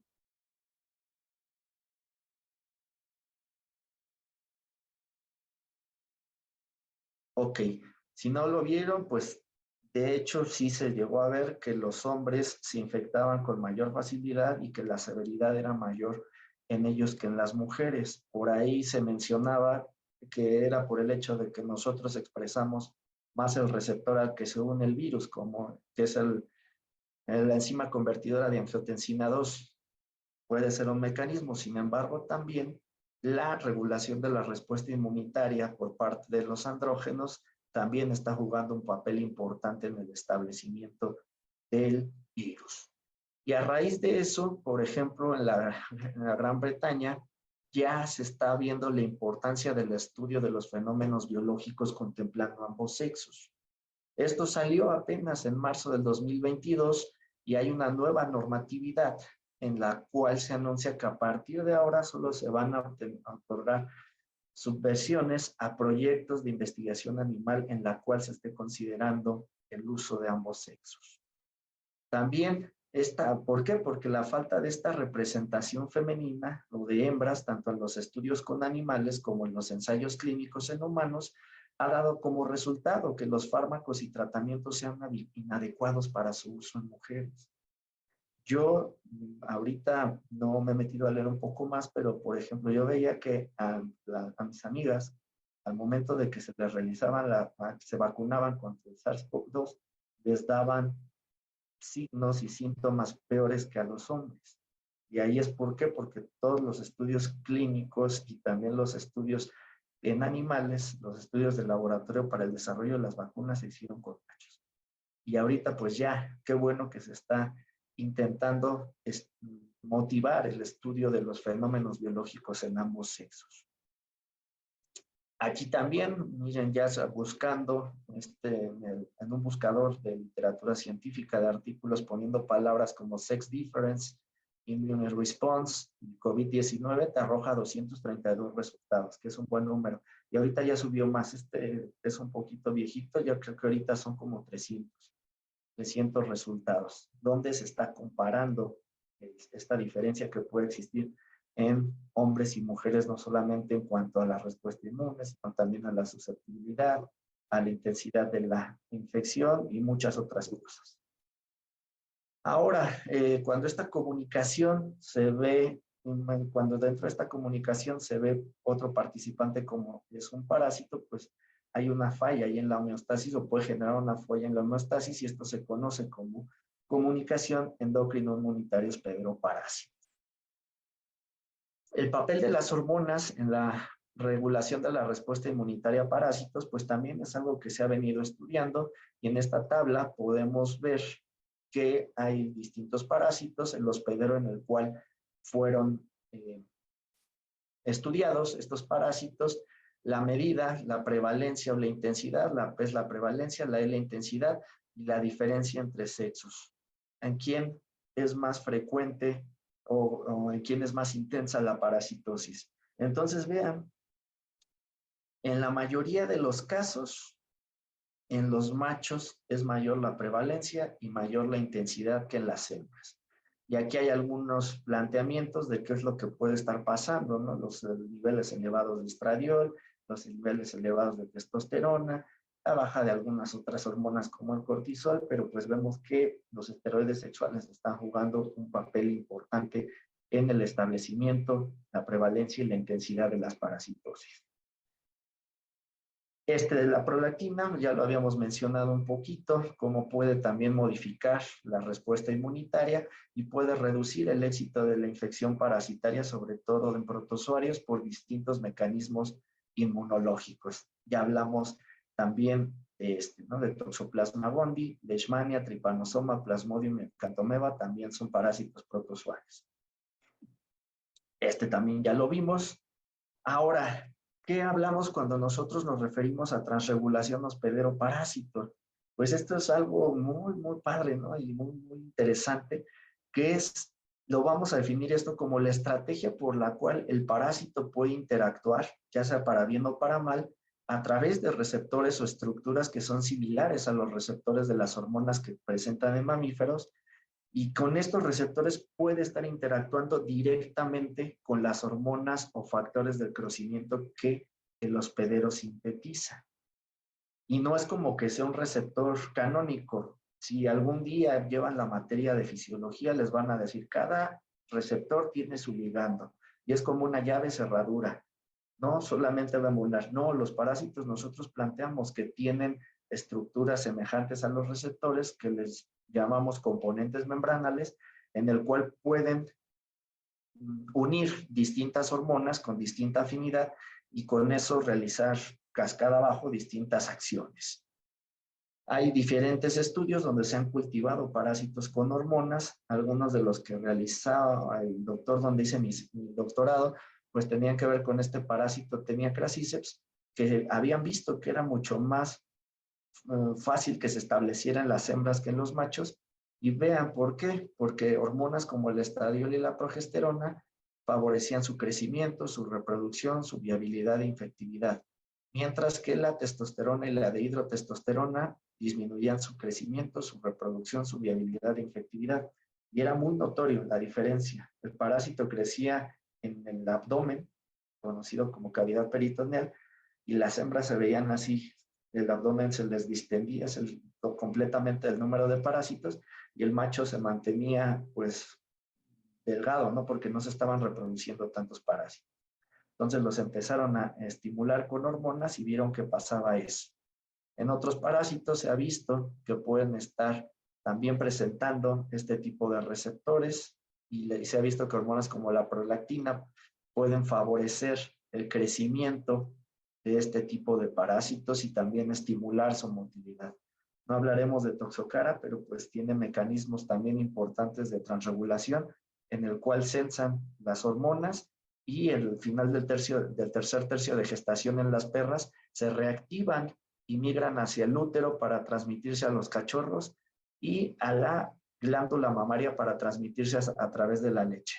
¿Alguno de ustedes ha tenido cachorros en alguna parte de su vida? Yo sí. ¿No te tocó, Paulina, ver que arrojara gusanos? Ya Cuando sabes, lo, ajá, cuando lo desparasitaba, sí. ¿verdad? Es que Toxocara es un parásito muy común y sobre todo en los cachorros por esto, porque puede atravesar la placenta y desde que están en la etapa fetal ya los está infectando, o al momento de que se amamantan de la madre también por la leche materna. Y es muy común, yo considero que cachorro que nace con Toxocara.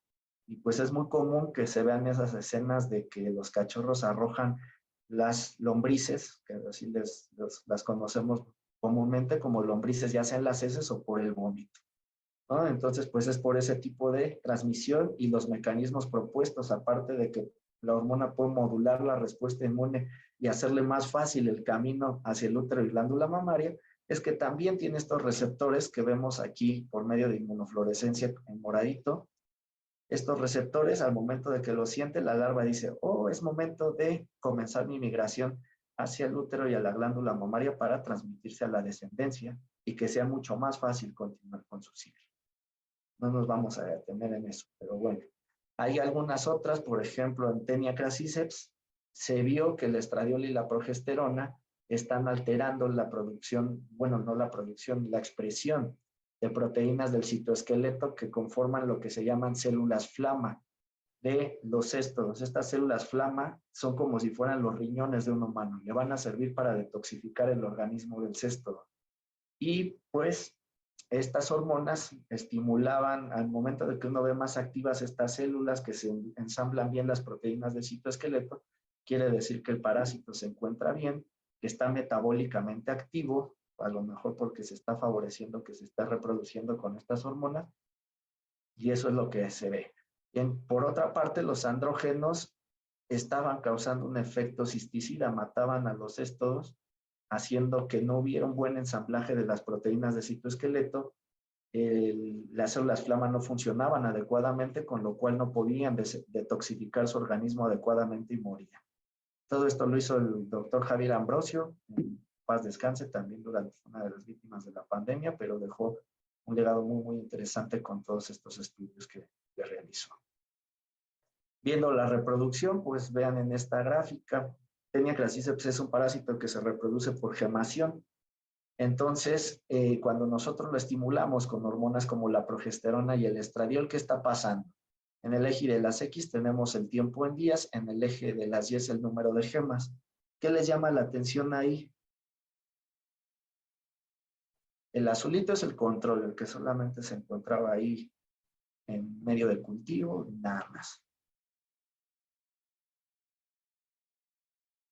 ¿Qué ven? El EDO sube al quinto día.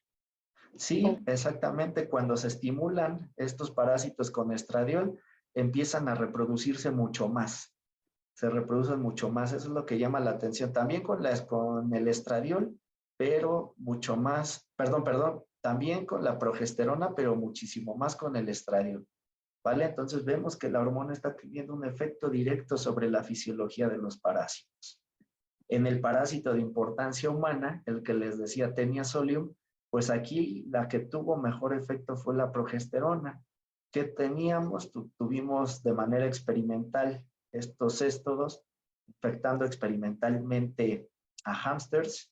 No es el hospedero definitivo habitual, ese que damos que es el humano. Sin embargo, el hámster podía desarrollar pequeños céstodos. Los pusimos a cultivar con la hormona correspondiente y vean, la progesterona aumenta de manera muy importante el desarrollo del parásito. Otro ejemplo bastante bonito de transregulación hospedero parásito y cómo el parásito está obteniendo del microambiente hormonal del hospedero cosas para su beneficio y para poder, en este caso, crecer. Ya vimos en el anterior fue reproducirse, ahorita para crecer. El mecanismo por el cual lo planteamos es por esto que les decía, por los componentes membranales. Este artículo lo publicamos en 2018 y se denominó como el componente membranal del receptor de progesterona. Este se expresaba en el tejido subtegumental de los cisticercos. Estos puntos que se ven más verdes como fluorescentes, se encuentran en el tejido subtegumental. Y vean, este es el control, solamente se cultivó con un poco de bilis. El que se cultivó con estradiol ya se dio la evaginación del escolex. El escolex es esta estructura que les estoy señalando, con la cual el parásito se va a fijar al intestino. tiene ventosas. Esto blanco que ve aquí son las ventosas. No se alcanza a ver, pero también tiene ganchos. Aquí donde lo que les estoy señalando tiene ganchos que le ayudan a fijarse el intestino. Se fija y empieza a crecer, pudiendo llegar a medir 8 o 9 metros. El estradiol sí favoreció que vaginara el Escolex, pero vean con progesterona al mismo tiempo. Vaginó mucho antes y al mismo tiempo ya era mucho más grande. En cambio, la testosterona mató al cisticerco y la dihidrotestosterona no permitió que se diera la vaginación del Escolex. Y de hecho, la teniosis es una de las enfermedades que sí, parasitarias, que sí es más común en mujeres que en hombres. ¿Ok? Y de las pocas, ¿no? La mayoría se considera que los hombres son mucho más susceptibles, en este caso las mujeres. Lo sacamos también a inicios de este año, donde quisimos ver la expresión de este PGRMC2 o de este componente membranal en otro parásito también de importancia en medicina veterinaria y en medicina humana como es Trichinella spiralis, y también demostramos que este componente membranal se encuentra en la membrana de las células germinales del parásito, que participa probablemente en la diferenciación y desarrollo de la descendencia del parásito, y que es una molécula importante para este entendimiento de la comunicación hospedero-parásito. Como conclusiones, pues las hormonas pueden estar modulando la respuesta inmune de esta primera parte, pueden tener una acción directa sobre los parásitos y esto puede estar teniendo efectos sobre la susceptibilidad y la progresión de las infecciones. Sin embargo, ¿qué pasa con los contaminantes? ¿Podría haber una inmunomodulación por los contaminantes? Pues los contaminantes ambientales son algo de que es un serio problema. Los contaminantes ambientales son un serio problema a nivel mundial, sobre todo la contaminación por plásticos. Y aquí ya entra un término que es la biomedicina ambiental. ¿Qué es la biomedicina ambiental? Pues es el estudio de fenómenos biológicos a distintos niveles, desde una visión integrativa, con los factores ambientales a los que los organismos nos encontramos normalmente expuestos. ¿Qué se espera con esto de la biomedicina ambiental? Que se genere nuevo conocimiento de frontera que se proyecte en el entendimiento, prevención y solución de enfermedades humanas y veterinarias, además de generar nuevas tecnologías que nos sirvan como punta de lanza para la generación de servicios a la comunidad. Nuevamente vemos esta imagen del concepto de una salud, ambiente sano, animales sanos y personas sanas. Lo más descuidado muchas veces pues es la contaminación ambiental. Ahorita ya se le está dando cierta atención, pero es un punto que está, considero, que no es tan atendido. Dentro de los contaminantes ambientales tenemos a los disruptores endocrinos, que ahorita hablamos un poco de hormonas, tienen que ver algo con eso, con el papel que juegan las hormonas. ¿Por qué? Porque van a estar ocupando el lugar de una hormona natural, de una hormona endógena. Pueden estar ocupando el lugar del receptor y desencadenar funciones como si hubiera sido el ligando natural o la hormona la que estuviera actuando. Y los parásitos también son contaminantes biológicos. Ahorita veremos por qué. Primeramente, los disruptores endocrinos los vamos a definir como compuestos exógenos que pueden interferir con la síntesis, la secreción, transporte, metabolismo, acción y eliminación de las hormonas endógenas. Van a estar imitando, intensificando o inhibiendo su acción. Tenemos compuestos disruptores endocrinos naturales, como son los fitoestrógenos. Los fitoestrógenos los podemos encontrar en una gran variedad de plantas. Una de las que tienen mayor cantidad es la soya. La soya tiene por ahí genisteína y es un disruptor endocrino natural bastante importante. Los parásitos, ahorita veremos si podrían entrar dentro del concepto de disruptores endocrinos. Y finalmente los sintéticos que se ocupan en labores agrícolas, pesticidas como el dicloro, difenildicloroetano, plastificantes como el bisfenol A y los phtalatos, o agentes farmacéuticos como el etiliestradiol, que es ocupado como un método anticonceptivo. En el 2020 se produjeron en todo el mundo alrededor de 367 millones de toneladas de plásticos. Muchos de estos plásticos son elaborados con compuestos químicos que son potencialmente dañinos a la salud, como es el bisfenol A. Durante el proceso de que se están descomponiendo los plásticos, estos compuestos se pueden transferir al agua, dentro de ellos el BPA, y el bisfenol A es considerado uno de los compuestos disruptores endocrinos con mayor distribución en el mundo. De hecho, no tiene mucho que salieron notas muy sonadas donde decían, oh, miren, se ha detectado la presencia de microplásticos en la sangre humana por este contacto tan estrecho que tenemos con todo este tipo de plásticos. Y apenas la semana pasada salió que también ya detectaron estos microplásticos en leche materna, cosa que no nos extraña porque nosotros desde años atrás ya habíamos estado reportando ese tipo de hallazgos. El bisfenol A, pues es un disruptor endocrino que tiene un carácter estrogénico que se puede estar uniendo tanto a los receptores de estrógenos nucleares como los membranales. De este producto se estima que se producen más de 5 millones de toneladas al año. En la Unión Europea y en Estados Unidos ya existe una regulación en cuanto al uso de este tipo de compuestos, sin embargo en México todavía no. Se utiliza ¿para qué? Para la producción de plásticos de policarbonato y resinas epóxicas. Los plásticos de policarbonato son plásticos rígidos.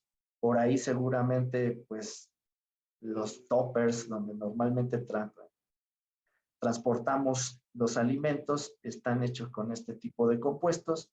¿Y qué puede pasar? Pues que se liberan de su matriz. Aquí podemos ver el bisfenol A, cómo está formando un polímero, y cuando se somete a temperaturas muy elevadas o a condiciones muy ácidas o muy alcalinas, se va a dar una hidrólisis de este enlace éster que va a liberar al bisfenol. Entonces, si nosotros metemos nuestro topper al horno de microondas y este topper está hecho con bisfenol, pues se va a liberar y nosotros no lo vamos a estar comiendo.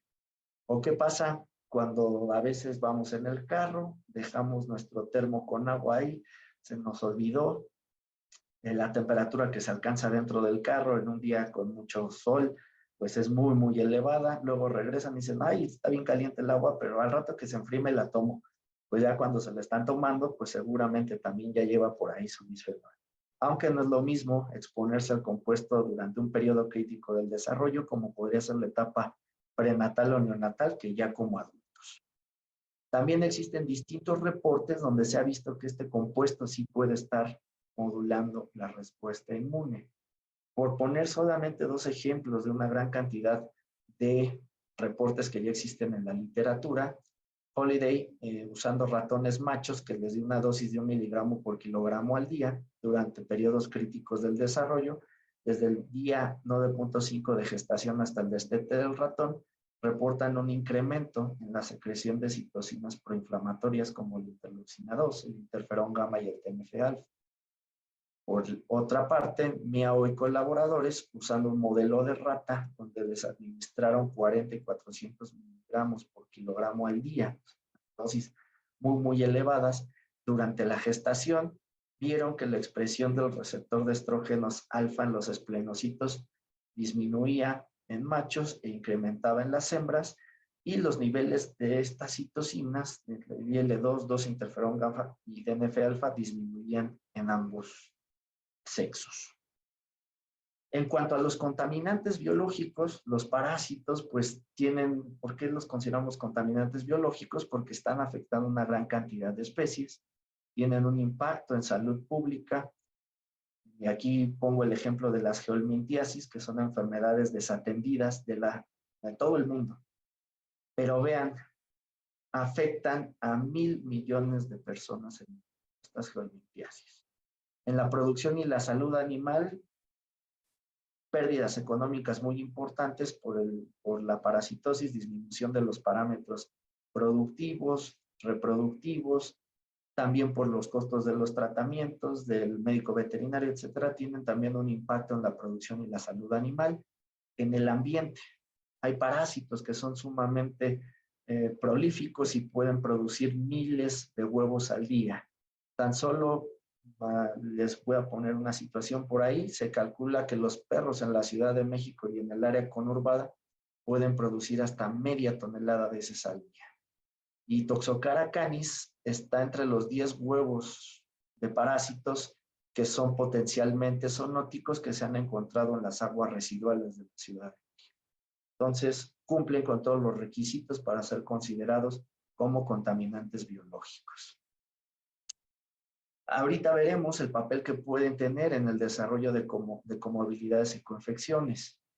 Esta revisión también la sacamos en el 2021, donde nosotros planteamos que los parásitos pueden ser considerados como compuestos disruptores endocrinos. ¿Por qué? Porque lo primero que hacen, al parecer, antes que un cambio inmunológico, generan que haya alteraciones hormonales. Por ejemplo, algunos aumentan los niveles de estradiol y disminuyen los niveles de dihidrotestosterona y testosterona. ¿Esto tiene repercusiones biológicas? Claro que sí. Feminizan a los machos, hay un cambio en la repolarización de la respuesta inmune, también hay alteraciones reproductivas, disminuye la libido del macho, el tamaño y el peso de las vesículas seminales, entre otros. Algunos otros pueden disminuir los niveles de testosterona, de estrógenos, de hormonas que participan en la aromatización de estas hormonas y en la vitelogenina. Entonces, pues sí estamos viendo que podrían ser considerados como compuestos disruptores endocrinos algunos parásitos. Este artículo también durante los estudios de maestría hicimos este hallazgo en el cual vimos que la infección generaba aumentos en los niveles de prolactina casi al mismo nivel que en un macho al cual habíamos generado que fuera hiperprolactinémico.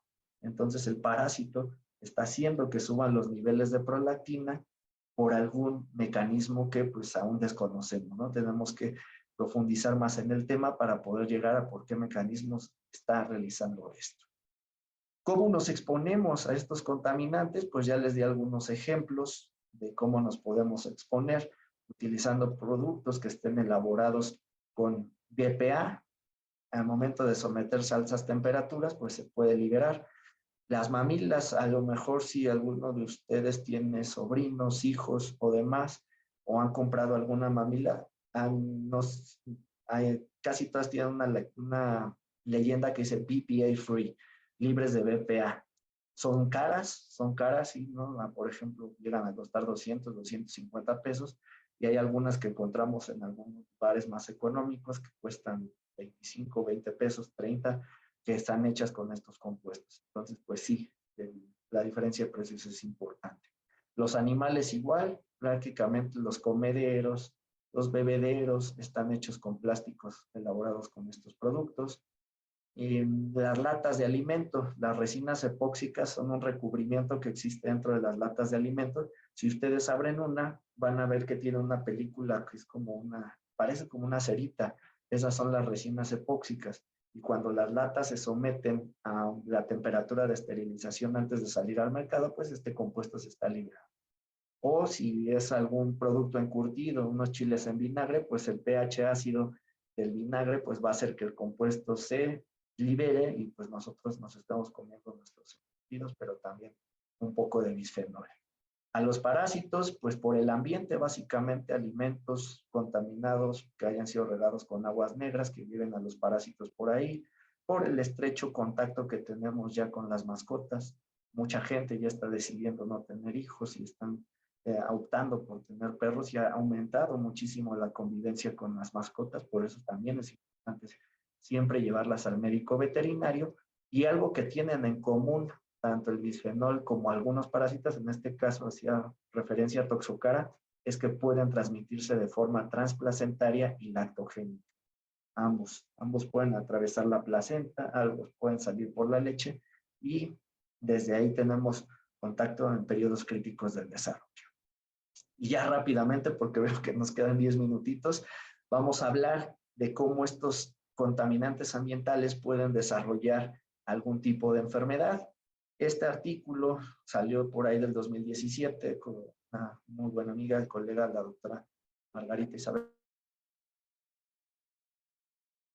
Su historia de cómo el bisfenol podía generar, o qué pasaba cuando se exponían ratones en un periodo crítico del desarrollo al bisfenol A, y lo que vio es que los animales a los cuales solamente se les administraba una dosis neonatal de bisfenol A generaban tumores más grandes o masas tumorales más grandes durante la etapa adulta, y todo esto regulan porque el compuesto generó que no hubiera una polarización adecuada para una respuesta antitumoral y que hubiera por ahí células que regulan la respuesta inmune que no son deseables en el momento de que se está dando un proceso de desarrollo del desarrollo de un tumor, como son las células reguladoras, ¿no? T-reguladores.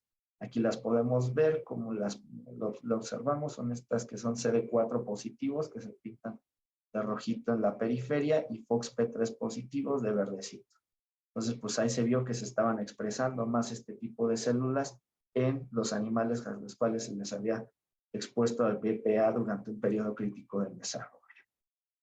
La producción de citocinas, los mecanismos efectores, pues las que polarizan para respuestas de activación de células que maten a las células tumorales, pues estaban disminuidas estas citocinas.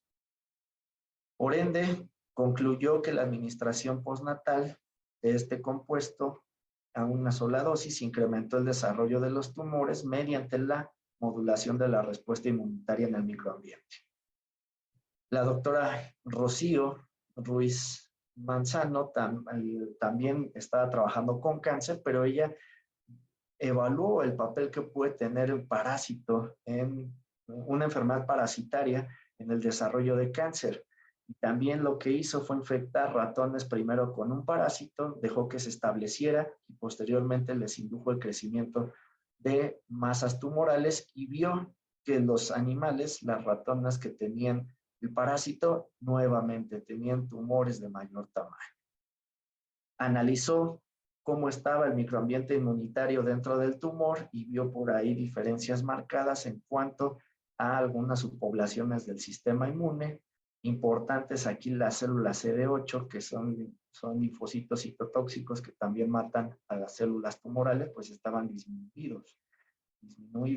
Y los linfocitos B, que a lo mejor contra los parásitos nos interesaría que subieran, pues no cuando hay un proceso de cáncer, ¿no? Porque son encargados de la inmunidad humoral. Citocinas igual, algunas importantes, el TNF-alfa disminuido, algunas otras como la interleucina 4 que favorece las respuestas humorales, pues está aumentada. Esto seguramente a causa de la infección, y la infección no está permitiendo que se polarice la respuesta para combatir al cáncer. Importante, este VEGF es el factor de crecimiento endotelial vascular, hace que se generen nuevos vasos sanguíneos para irrigar otros órganos. En este caso el tumor los ocupa para su bien, para irrigarse, obtener más nutrientes y crecer más. Entonces vemos que hay un aumento en este VEGF y pues al haber mayor irrigación, pues también va a generar que estos vasos sanguíneos, o si hay una célula que se desprenda de este tumor, pueda viajar hacia otros órganos como el hígado y el pulmón y generar metástasis. Entonces, pues así a grandes rasgos, la infección por Toxocara canis genera un aumento en el tamaño de los tumores mamarios, además de aumentar el riesgo de metástasis en estos órganos mediante una modulación de la respuesta inmunitaria antitumoral. No todo es bueno o malo, por ahí también se plantea que los parásitos, por ejemplo, ahorita que estuvo lo del SARS-CoV-2, podrían tener una implicación en el desarrollo de la enfermedad o en la severidad de la misma. ¿Por qué? Porque a los parásitos no les gusta la infección, secretan muchos antígenos que van a hacer que la respuesta inmunitaria se module hacia la baja, así como una respuesta antiinflamatoria, reguladora. Y pues de esta forma, pues lo que mataba a muchos a los pacientes era la respuesta inflamatoria exacerbada a nivel pulmón. Y se llegó a hipotetizar mucho acerca de la influencia de las moléculas o los antígenos de los helmintos en la regulación de la respuesta inmune y por ende la severidad que podría presentarse durante el COVID-19. Y del bisfenol A también por ahí vieron, hay un review de cómo podría estar participando o si podría ser un factor de riesgo el hecho del bisfenol A con el desarrollo de la infección por SARS-CoV-2 y la severidad de la enfermedad. O sea, no todo es bueno o malo. ¿Ok? Esto ya me lo voy a saltar. Tiene que ver un poco con infecciones parasitarias y cómo el bisfenol A lo puede estar regulando. pero pues ya quiero que terminemos porque nos quedan un par de minutitos. Lo que quiero llegar es a la conclusión. Parásitos y los disruptores endocrinos, ¿van a ser amigos o enemigos? Pues son como una espada de dos filos, ¿no? En la que tenemos que considerar muchas cosas. La primera es de qué tipo de parásito estamos hablando o de qué compuesto disruptor endocrino. La carga parasitaria, pues sí, no es lo mismo infectarse con 50 huevos de un parásito que infectarte con 1000, o lo que ingieras una pequeña cantidad de bisfenol, la que estés, o que ingieras una gran cantidad o pequeñas cantidades de manera constante, no es lo mismo. La localización del parásito, pues también, o la vía de administración del compuesto disruptor endocrino, también puede influir en la respuesta inmunitaria. El periodo de exposición, esto de los periodos críticos del desarrollo o la exposición en etapa adulta también va a hacer que esto varíe. El tipo de enfermedad, coinfección o comorbilidad que estemos hablando. Ahí está el ejemplo de la parasitosis. A lo mejor para el cáncer es perjudicial, pero a lo mejor para una persona que tenía SARS-CoV-2, el hecho de tener parásitos hizo que no le diera tan severa la enfermedad. Y aún así, pues falta mucho trabajo de investigación al respecto. Es un campo que está poco explorado, cada vez salen más y más artículos, pero se pueden hacer todavía muchísimas cosas. Ok, y esto pues son un poco de lo que se está trabajando ahorita, en aspectos de dimorfismo sexual, de contaminantes ambientales como el DHP, dihidroxideftalato en otros parásitos. En la investigación clínica, ya por ahí la doctora Mariana junto con el doctor Morales empezaron a ver en humanos esta asociación de bisfenol y cáncer.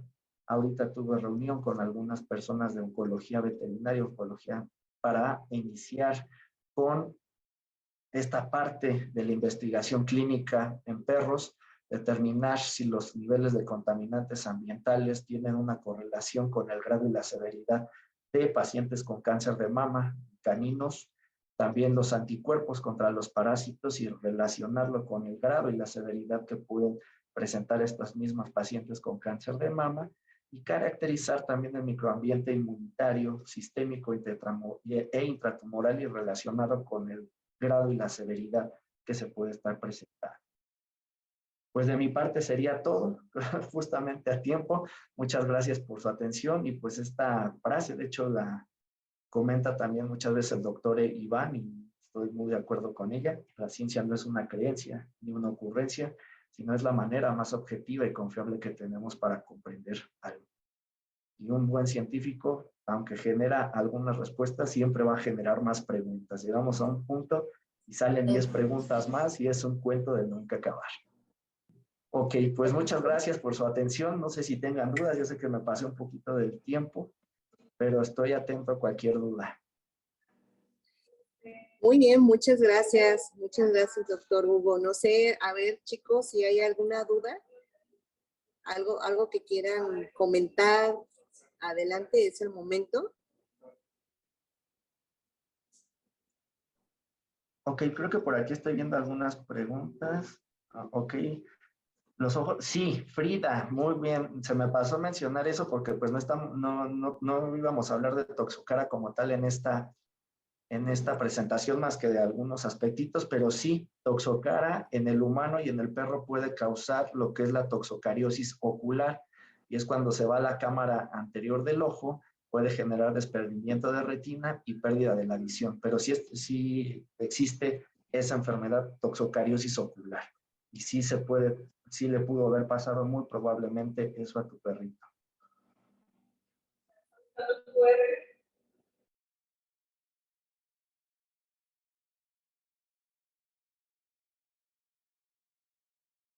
Hablando de países que lo... Ok, no sé si hay alguna otra duda. Por mi parte no, Por cada usuario. perdón, su explicación fue muy completa y abordó pues en temas, iniciando pues desde lo más general hasta entrar a lo más específico, y entonces por mi parte no quedaron dudas. Muy interesante su participación, maestro. Muchas gracias. De todas maneras, les voy a escribir mi correo en el chat para si tienen alguna duda, me la puedan hacer llegar. Con gusto las resolvemos. Muy bien, excelente. Perfecto. Creo que por ahí alguien quería comentar algo, pero no se escuchó bien. No sé si alguien de ustedes. ¿Dudas? ¿Todo bien? Bueno, parece ser que estuvo muy sencillo de poder entender. Muy interesante, doctor, todo lo que nos trajo en esta ocasión. En verdad que es pues muy relevante, muy interesante el saber cómo precisamente las enfermedades parasitarias pueden llevar o pueden tener efectos, ¿no? Y más si hay otros componentes que pueden exacerbar estas respuestas inmunológicas. Muy, muy interesante. Pues le Sí, damos, siempre. sí, pues le damos Es, perdón, adelante. Solo para concluir, siempre se me hace interesante recalcar este punto porque, como les digo, ¿no? Las enfermedades parasitarias pasan muchas veces Sí, es. desapercibidas, no se les presta la atención adecuada porque pues como no matan, no generan, bueno, la mayoría, ¿no? Pero pues no hablamos de toxocara, pero también se ha relacionado mucho la presencia de este parásito con el bajo desarrollo cognitivo y intelectual en niños, ¿no? Y esos son problemas que arrastran a lo largo de toda su vida. Y si eso lo transformamos a los millones de dólares que a lo largo de pesos que esta persona puede estar perdiendo el sistema de salud, el sistema de educación y demás, por esto se vuelve un problema muy grave, ¿no? Pero pues como no es mediato, no se le presta la atención Sí, debida. sí, sí.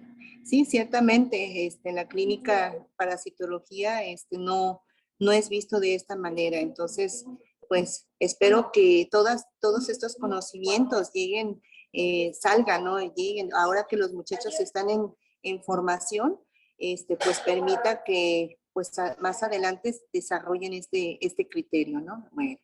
Muy Así bien, es. pues agradecemos, doctor, agradecemos enormemente, casi como lo comenté al principio, el hecho de que esté aquí nuevamente con nosotros y espero que en futuras generaciones también pueda estar aquí también Claro que sí, participando con nosotros. Muchas gracias, doctor. con mucho gusto. Pues bueno, si no hay más preguntas, les dejo ahí mi correo, como se los dije. Un Sí, gusto haber estado muchas con ustedes, chicos. Muchas gracias Pero nada a que la ver a ella. la doctora Guadalupe, al doctor Iván por la invitación. Y Lamentablemente no pudo estar en esta ocasión, doctor, pero sí me comentó que le hiciera llegar sus saludos. muy bien. No, y pues un gusto, ¿no? Y pues chicos, un gusto haberlos conocido. Van iniciando en esta carrera muy bonita para convertirse en los futuros científicos y les deseo el mayor del éxito, porque como les dije, esto no es de suerte, es de constancia, es de perseverancia, es de echarle muchas ganas. Yo no dudo que se van a convertir en excelentes profesionistas en un futuro a lo que se dediquen. Así es. Muchas gracias. Bueno, pues Gracias y en breve le estaremos enviando, doctor, su constancia de participación. ¿De acuerdo? perfecto. Bueno, pues no me queda más que despedirme. Sí, perdón. Muchas gracias, doctor, por habernos acompañado y compartir con los muchachos toda su experiencia y su conocimiento. Bueno, pues el placer es mío y pues gracias a ustedes por la invitación. No me queda más que despedirme, desearles que tengan un muy bonito viernes y un bonito fin de semana. Que estén Muchas muy bien gracias. todos. Un Igualmente. saludo fuerte Gracias. hasta Nos vemos, Nayarit. Que chicos. estén muy bien.